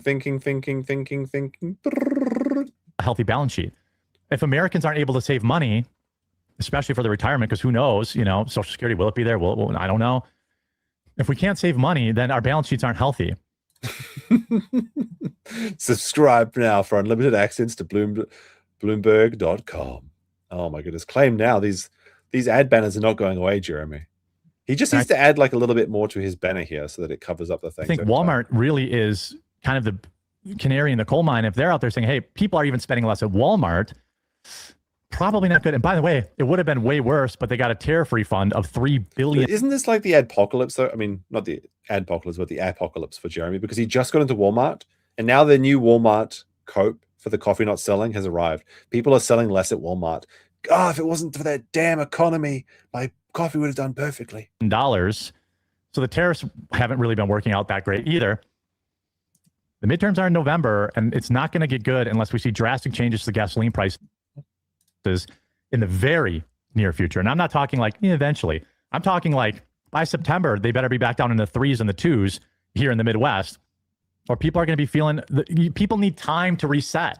When you've been living on ramen and you can finally get 1 month where you can go out to dinner, that's not going to change how you vote. This man eating steak every day. Like, is the steak... Wait, I just thought about this. Is Jeremy pretending to be on keto so he can eat steak every day while his wife is tightening her belt because their household finances are out of money? Like, she's going to Target to buy soup and crackers, and Jeremy's like, "Oh, look, honey, I got to lose the weight. I got to be keto. I can't eat carbs. You'll just have to eat the ramen for me." Steak flavored ramen, but keto, like, there's so much, like, ramen is all carbs and fat and salt. It's not, people are worried about the economy, and they should be, because people are struggling out there. And the longer people keep their head in the sand and say, well, look at the stock market, it's not helping us. Americans need to be able to save money, not just live paycheck to paycheck. Let me know how things are going for you. What do you think of your grocery bills lately? Hit the like button if you can't live through the 1 week without a job. If you've got less than $500 in your saving account, hit that subscribe button. Gas. Is it making things easier on you? Like, what is the point of this video? Like, what is the point of any of these videos, really? But like, oh my goodness, Walmart's shit. It's just doom mongering. All right, so we got... this is playing the whole time. Shit, I inadvertently gave Jeremy a view. He can't keep getting away with it. God damn it. There was just a few things I wanted to talk about in this stream too, but I didn't have time to clip it. All right, where are my timestamps? Well, let's see the beginning of the stream. Let's see how his streams start off right here. Okay. There's just two things in this I wanted to have a look at. I'm going to be honest. I like the Walmart is Racist song. It's catchy. It's very human music. How long does this go for? I like this song.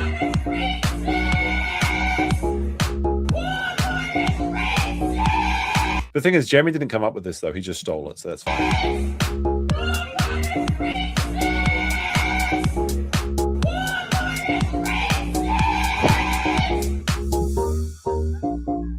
All right, this is... All right, I don't like it that much.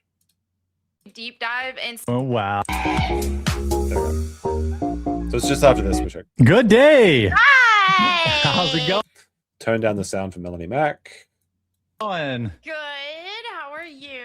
I'm doing well. I'm doing well. The women in this country apparently aren't. I mean, I guess not. I want to go. Girl bros, explain yourself. Women, are you okay? I want to actually deep dive and see how their retarded lack of logic, like where it's at. Because to me, this is Why is it that women don't understand facts and logic and reason? Good point, Melanie. seems so insane. And I just saw like a fitness creator I follow. She doesn't even make content about that stuff. And she's like, oh, something ain't adding up with this case. And I'm just like, Wait, can Melanie Mac really claim that she's a fitness expert for being thin when she's eating like boiled pizza? Her brother's cooking her like pizza soup. where is the psychosis coming from? I got to see what they're saying. So that's something I'm gonna work on. I'm gonna go into enemy territory and see what the heck they're on about. Yeah. All right, hold on. I don't usually do this, but go away. Go away, Mr. Singe. Bro, you need a video ender? No, fuck off. Get out of here. I made a video about it, so I think I have a little idea. We're going to discuss it today. For those of you who are just tuning in, we have a woman problem again, folks. Lindsay Women Clancy problem again. is a woman who brutal. All right, we'll skip to the timestamp now. There's nothing interesting here. I want to go to 14:13. 14. I think they talked about the diet at some point. It's obviously it's not going to stay like that. If it did, I'd be very concerned. If I lose another 20 next month, I'm going to be like, oh, I'm probably sick. Like I probably. All right, this is when he's talking about his keto update. Let's take a look. Just weigh in. I've been a month.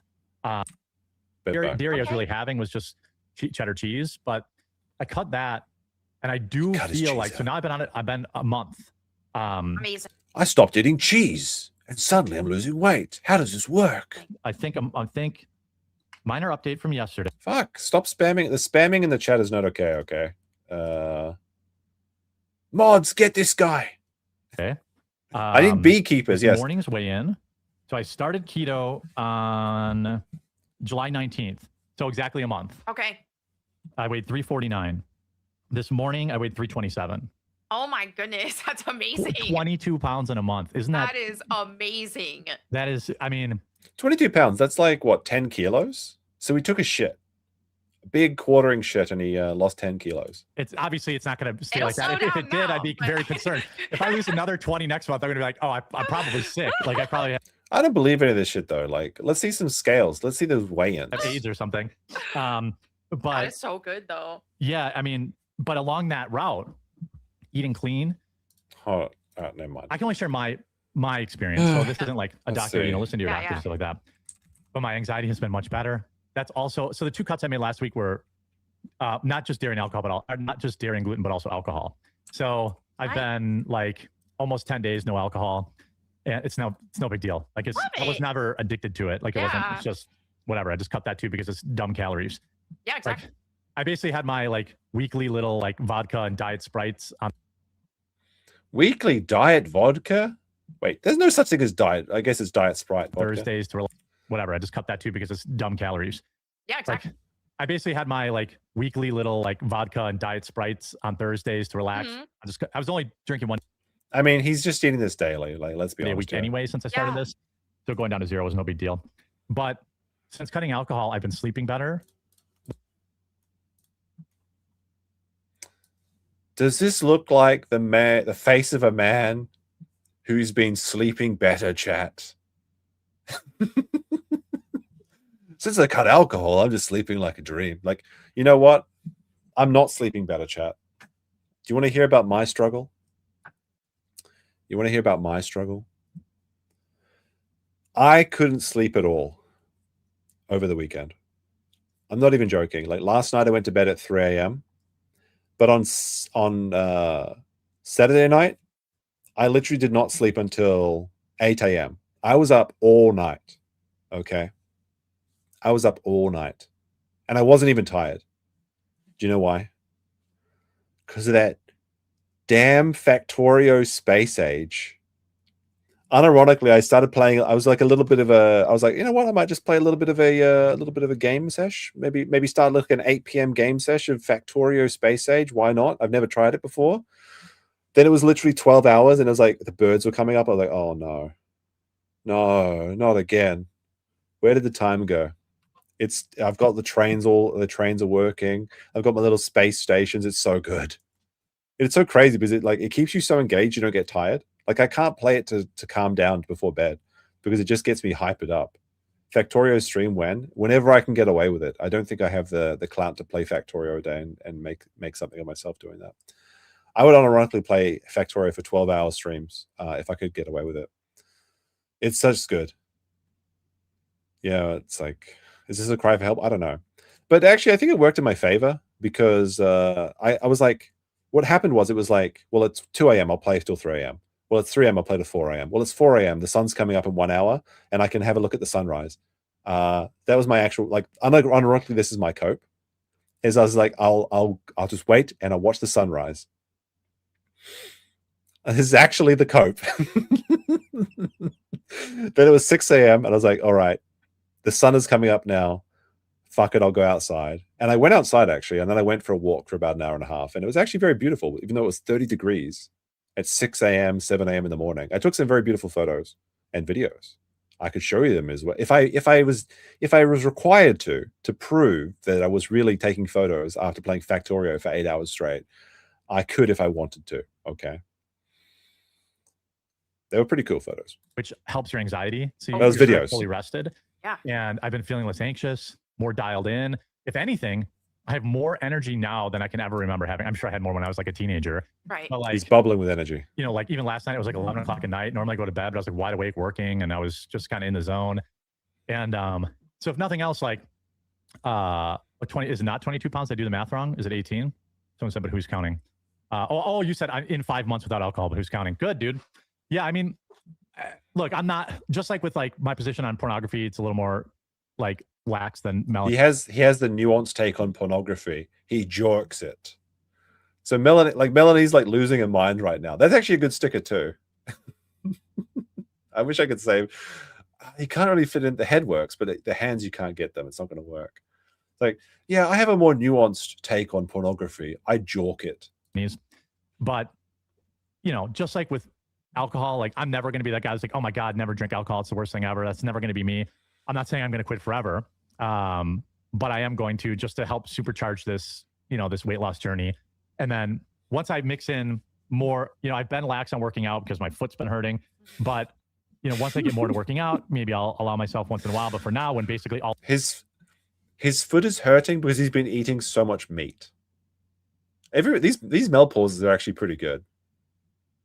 She looks like she's like losing her fucking mind. She knows she's 1 day away from her vacation, and she's just like, think of the money, think of the money, think of the money, think of the money, think of the money. She's like, yeah, so it's so hard to relate to. I mean, it's so difficult to get by these days. I'm having to buy steaks at the Piggly Wiggly, and then my feet hurts from the gout from eating nothing but meat, so I can't exercise. Don't you understand? Don't you understand? Don't you feel for me? He's gonna lose his foot. I'm doing is intermittent fasting and keto. Right. I don't want to screw that up with empty calories from alcohol. Yep. And the intermittent fasting has been crazy too. I did 3 days this week. You know, unironically though, back on the Factorio, it's really good for dieting because I didn't eat a single thing the day I played Factorio. I was like, well, time eating could be time optimizing my logistics network. And I was like, shit, I'm out of copper ore. I can't stop for a sandwich. So like unironically, I think I had 1,500 calories today and 0 yesterday. It's raw. It's good and bad, I guess.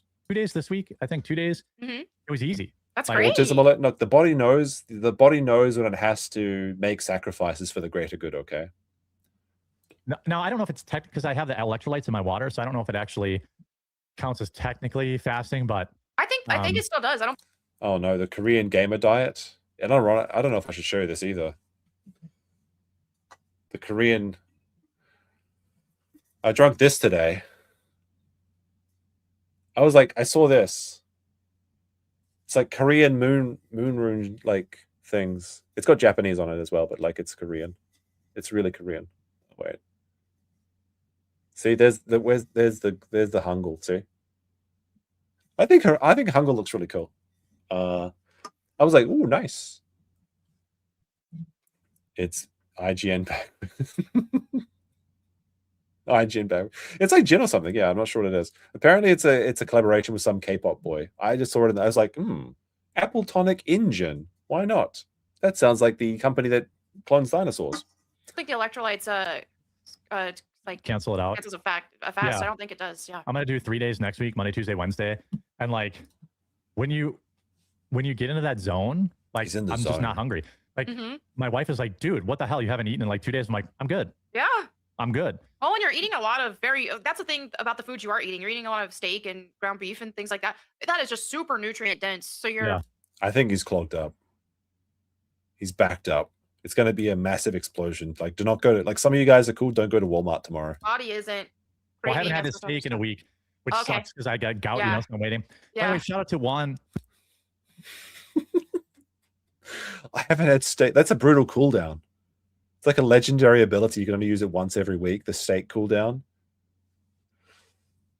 He's like pressing the steak button, and it's like making that wow error sound.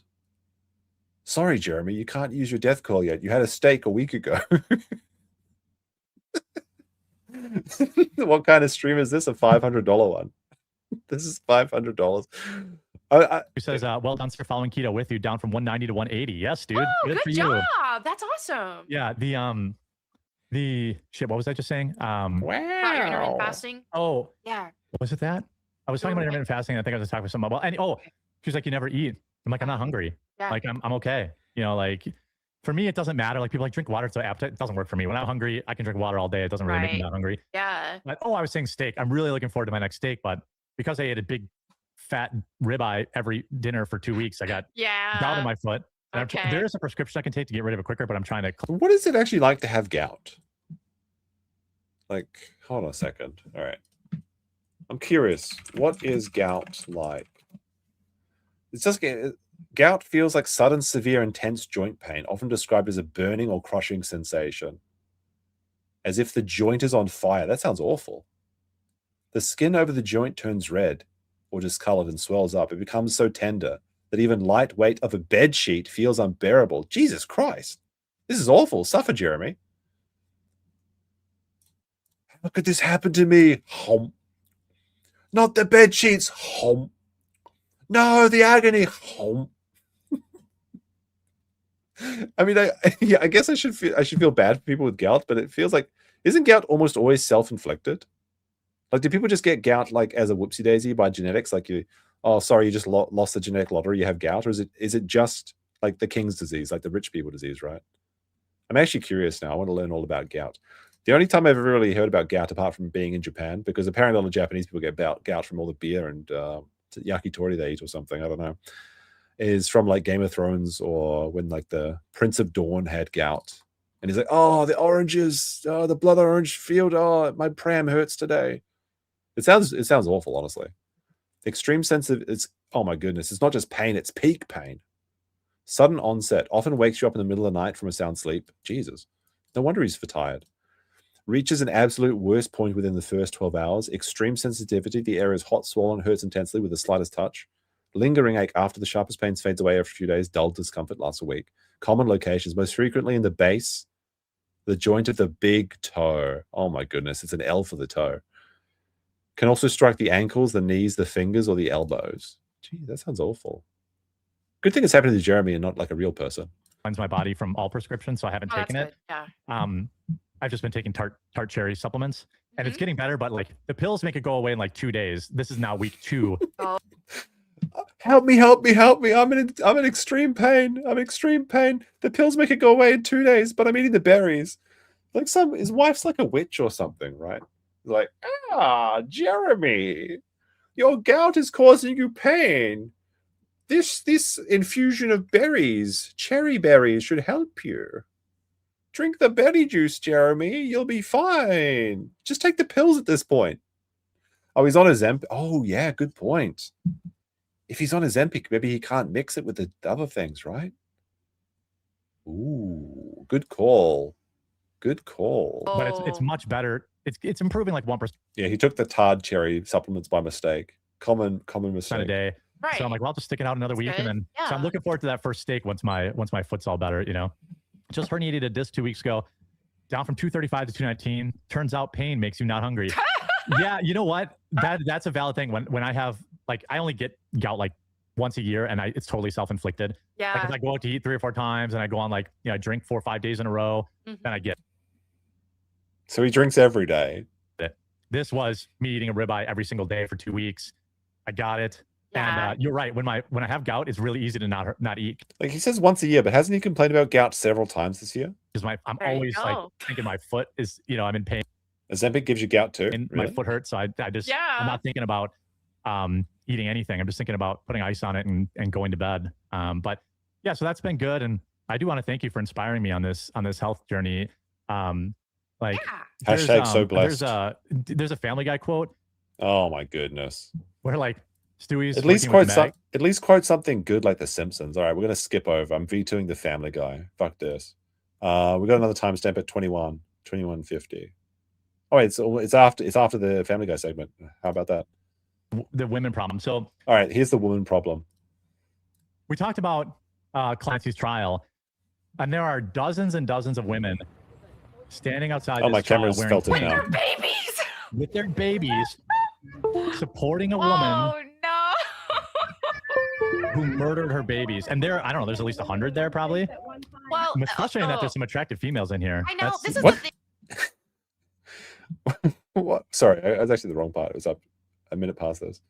He's like, these are some sexy women that are sacrificing their babies. Let's go online and figure it out. And we're some reason to feel like a private investigator and like All right, this is the problem with women is that they're all true detectives. It's frustrating that there's some attractive females in here. I know this is the thing is I haven't done my full investigation on this yet, but what I would think the psychology behind this and how women can be manipulated in this kind of way to do stupid things like this is women love for some reason to feel like a private investigator and like Yes, they love yes. a good like that's why they try to solve things on their own and they'll see, oh, this is Imagine women trying to solve problems on their own. Just get a man to help them, Mel. going on, I want to solve it. And that's what Candace Owens is also preying on. This is her audience. So if they can come definitely. up with a, hey, here's a conspiracy, let's go online and figure it out. And we're the housewife detectives. They love that. And so Yeah. with this case, it sounds like some creators have really been preying on these type of women. And it's like, huh, you know what? Creators preying on vulnerable people. Interesting. This is suspicious. I bet some crazy conspiracy happened and it was a husband that did it. And so now they're all trying to put the pieces together and they're trying to be housewife detective. Yeah, well, they think that he pushed her into it. They're like, did you see the text messages? And like, All right, press 1 if you want to skip the Mel segment. meanwhile, this is a viral trend on TikTok right now. This is the show. They just like watch TikTok videos and laugh at what they think is funny memes. This goes on for an hour and 10 minutes. What the fuck? This guy has the audacity to call a 1-hour show a stream. Just do it as a YouTube video. What's this end segment here? I guess it's about Netflix.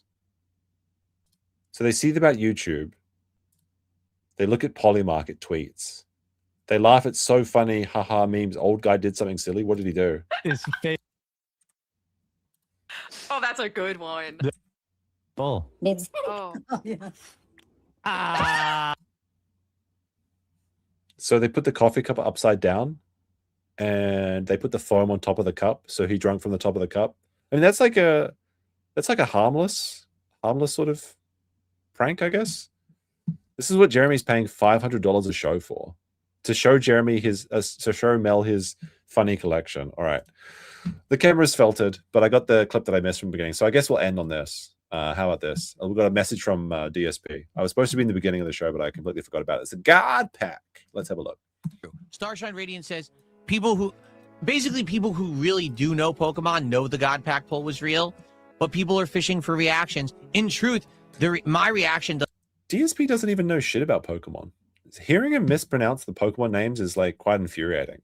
And this man's pulling open packs for like shit he doesn't care about. Like he's doing Disney cards like, oh, I'm going to get the reverse holo Cinderella. Let's go, bros. doesn't matter. All they need is their audience to believe it, and that's how they profit.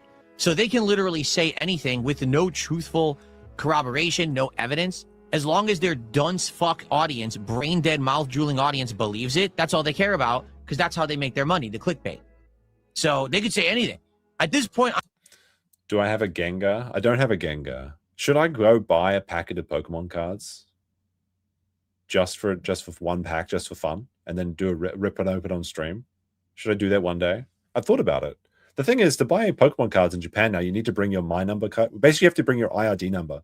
They're so pissed off about Vietnamese buying all the Pokemon cards. So, and I can only get the Japanese ones too. So they'd be like, they're not as valuable, right? Like, surely the English ones are more valuable than the Japanese ones. But I could go get them. Like, what's a good one? Like, I went to the convenience store to get my morning coffee, and I saw they were selling Pokemon cards behind the register, and it said like a sign like 1 or 2 packs per customer limit or something. And I was thinking about buying them because I haven't played with Pokemon cards since I was a kid, or seen them really, apart from looking at the ones that I've kept. And I was thinking of buying them, but then I forgot. I was like, never mind. And I went back the next day and they're all sold out. I feel like I stumbled in that one. There's also this, like, last year during summer, there was this deal with Pokemon cards where you go to McDonald's and you buy a Happy Meal and you got a limited edition McDonald's Pikachu. And those sold out. Like, that was actually an international incident. I should have just gone to McDonald's and gotten one because they're very valuable, apparently. I'm shocked someone hasn't said I'm a murderer or like a hardcore drug dealer, because they just say anything with literally no facts or actual evidence of anything. They just say whatever they want, and morons eat it up because they're that fucking stupid. Do you guys want to see my Yu-Gi-Oh card collection? I have some of them still. Actually, I still have some Pokemon cards and Yu-Gi-Oh cards. Yes. Doug O says, do you think if you live stream buying and opening the card on the spot and getting a God Pack, people would say it's fake? Yes. They would still say it was planned and doctored ahead of time. 100%. Yes. Well, it's this simple, Leglander. He says, well, how can people say these defamatory things about you when the facts are on your side? You did it without any cuts. Wait, why was this person banned? Phil, what's your Shakespeare? What? You literally did it live. You weren't expecting it to happen. It's obviously real. Because people on the internet who live eternally online, people who don't live in the real world like us, don't. This man's living in the real world. Care about facts. These are the same people who love conspiracy theories. They Should I show? I'm wondering. Should I show my cards to the stream? I'd have to go change the camera battery. Where do I have them actually? Hold on a second. I'm gonna reload my stream tab. Believe the weirdest fringe shit because they want to live in some kind of a crazy dramatic fantasy world. So they believe every single thing they're told, even if it really doesn't even sound true or there's no evidence. They don't care. They want to be duped. They find entertainment. The duper's delight and satisfaction in being stupid, duped people. As long as it's someone they don't like. No, I think it's like, it's funny. It's just funny. It's just entertainment. Or they've led to believe is a bad person they shouldn't like, and something negative is being said about them, they're happy. I don't even need to see evidence. I just want to hear more people talk shit about this person. Why do you think? Because it's like people just want to be entertained. Like, you have to understand those as a streamer. Kino Casino exists. That's exactly the reason why. Period. No, Kino Casino exists because they're very funny. They're basically the top of the A-log game. I don't think there's a show that does anything better than them, like in this sector. That is the sector of making funny people. Like, I think you have to go to like Twitch people like Hassan and Asmongold to look for bigger streams, or like XQC or something. I have gay cards. I have the injection Fairy Lily secret rare. She's a nurse riding on a big needle injection. I also got the Yatagarasu rare hollow foil. It's expensive, maybe. I invented handlock in New Zealand. I'm the one that got it banned from Armageddon Expo in New Zealand because I was Yatagarasu handlocking people. I invented that shit before net decking existed, okay? Well, I didn't invent it, but I came up with it on my own. It was convergent evolution of card strategies. I'm kind of curious now. I think I've got like a Blastoise. I think I've got a Pidgeotto. I think I've got a Nidoking. I think I've got a Snorlax. I might have a Chansey. I don't know. Should I go find them? Do you guys actually want to see them? Spam's a bit like, maybe next time because I have to go change. Like, it's already past midnight. I'll tell you what. We'll do it. How long will it take me? Do I have a Gengar? I don't think so. I don't have a Charizard. No, I don't have a Charizard. All right. Give me 2 minutes. Give me 2 minutes, and let me find the Pokemon cards. Dr. Bees. Wait, I need to play something a bit longer than that. I already played tax free though. What do I have that's on the 2 minute length? Let me see. There's got to be something in here. Got to be something in here. I don't want to play tax free again. It's a banger song. 43 seconds isn't long enough. It's going to have to be the tax free, I think. I'll play the Here we go. This is it. How is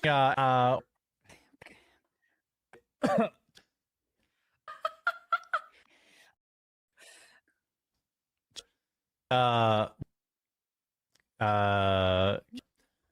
um, I'm Tiger. okay. Let's see. Oh, Strong. the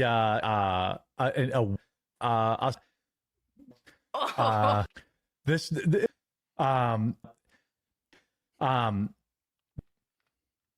I mean, like, Oh. as much as I want to, like, it's just. All right, we're back, and the camera should be. Wait. Let me just. The camera actually filtered? Okay. Let's see if this works. All right. The camera comes back. Oh, OBS, start visual camera. There we go. Okay. All right, it's back. I fixed it. All right. So, wait, where are these? Where's this shit? Here we go. This is pay no attention to the Hello Kitty 10. Fuck. Wait, that's not what I wanted to do.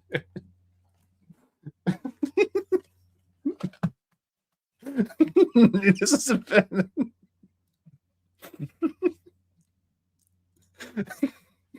Uh-oh. It's a Johnny Junkers alert.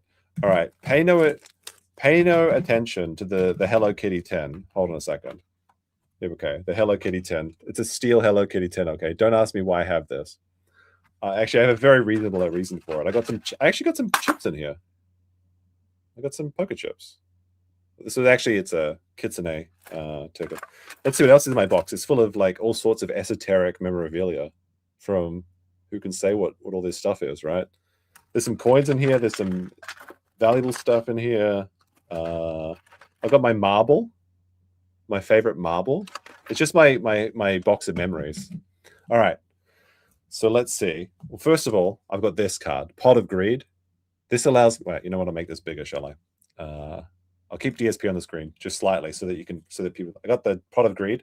This card allows me to draw 2 more cards from my deck.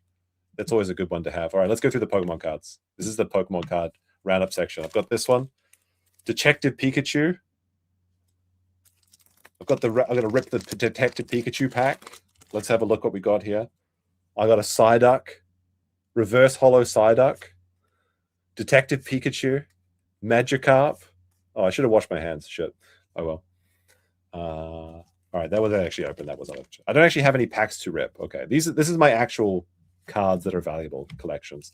For some reason I've got this. I don't know what this is. Like, I got this from my friend gave me this Jean Grey and Storm. I don't know if it's valuable. It was just like a birthday present a long time ago. All right, here's the actual Pokemon cards. Wait, that's not a Pokemon card. All right. First up, we've got Venusaur. Okay, we've got the Venusaur. On the back, we got the Meowth, Rocket Edition, shiny. Got him. We got the Mew from the one that everybody has from the Pokemon the movie. Everybody got this card. I've also got a Nidoking on the back there. Look at that. That's some cool shit.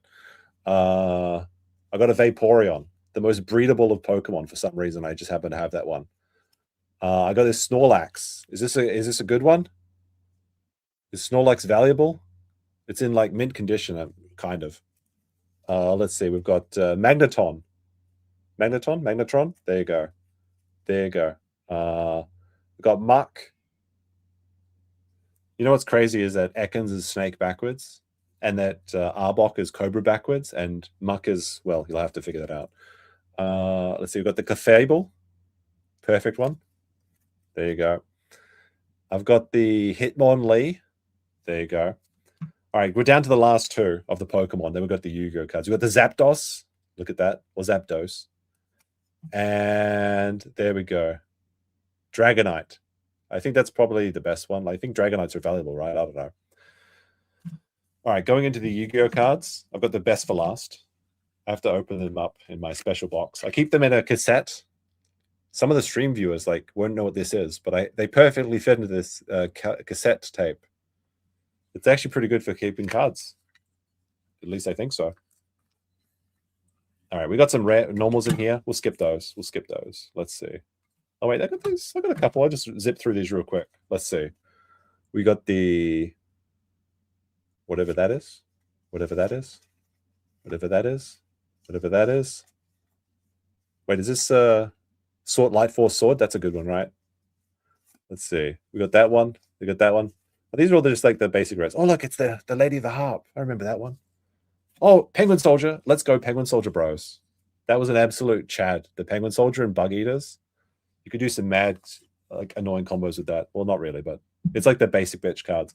All right, here's my rares for Yu-Gi-Oh. We got the Masked Beast. That's a good one. I actually played like a Fiend slash bad thing deck. We got the Haunter of the Dark. I don't have Exodia, so don't even ask. What is this? Contract with the Abyss. This is my gayest card ever, Bottomless Shifting card. Like, we use Bottomless Shifting Signs and can those are just regular ones.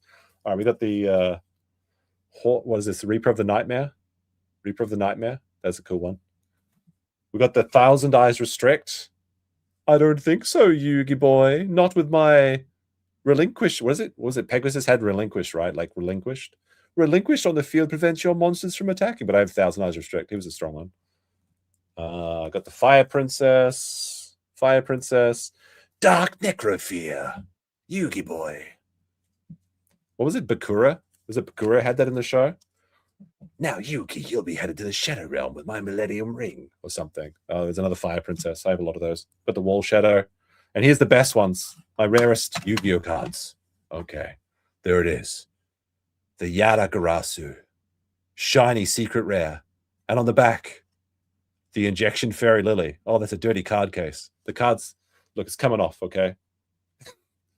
It's not on the card. It's not on the cards. There you go. There's the Injection Fairy Lily. I think that's all of them. All of the rares, anyway. I mean, I've got all of these with a Pot of Greed. Obviously, that's the most important one. Devalued. How often do you show off your cards? Never. They're just like sentimental things I keep, right? Like, everyone keeps a couple of their toys from their childhood or stuff like that, or some cards. It's not Coombe stains.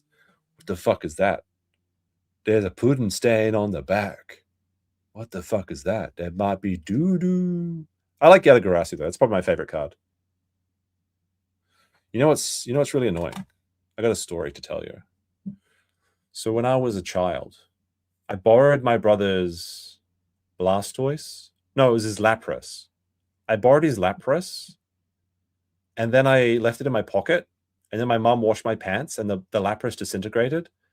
And then I was like, my brother didn't know that I borrowed his Lapras, so I was not on the hook for the penalty. But then I told him that I was like, look, I can't live with the guilt of this. I took your Lapras, and then mum washed the pants, and now the Lapras is gone. I'm going to be honest and tell you it was my fault. And then my mum was like, that's very nice of you. Now you have to buy him another Lapras. I'm like, what? This ain't what? That's what I learned. That's what I learned, that if I was dishonest, I would have had more money. I was like, I feel like I got shortchanged in this doing what I'm supposed to. Anyway, that's the card collection. I'm glad I wasted a few more minutes of your time. I mean, it's fair, right? Like, I destroyed it, so it was my fault that it was destroyed. So I should be the one to replace it. But then I was like, how do I get a worse punishment by being honest? This is some bullshit. This legal system ain't fair. So it is what it is. I was hoping that big government, aka the parents, could bail me out, but they never did. And they forced me to buy it with my own pocket money. Some bullshit. All right, chat. That's all I got for you today. Have a good one. Go away now. That's all we have for today. Go away now.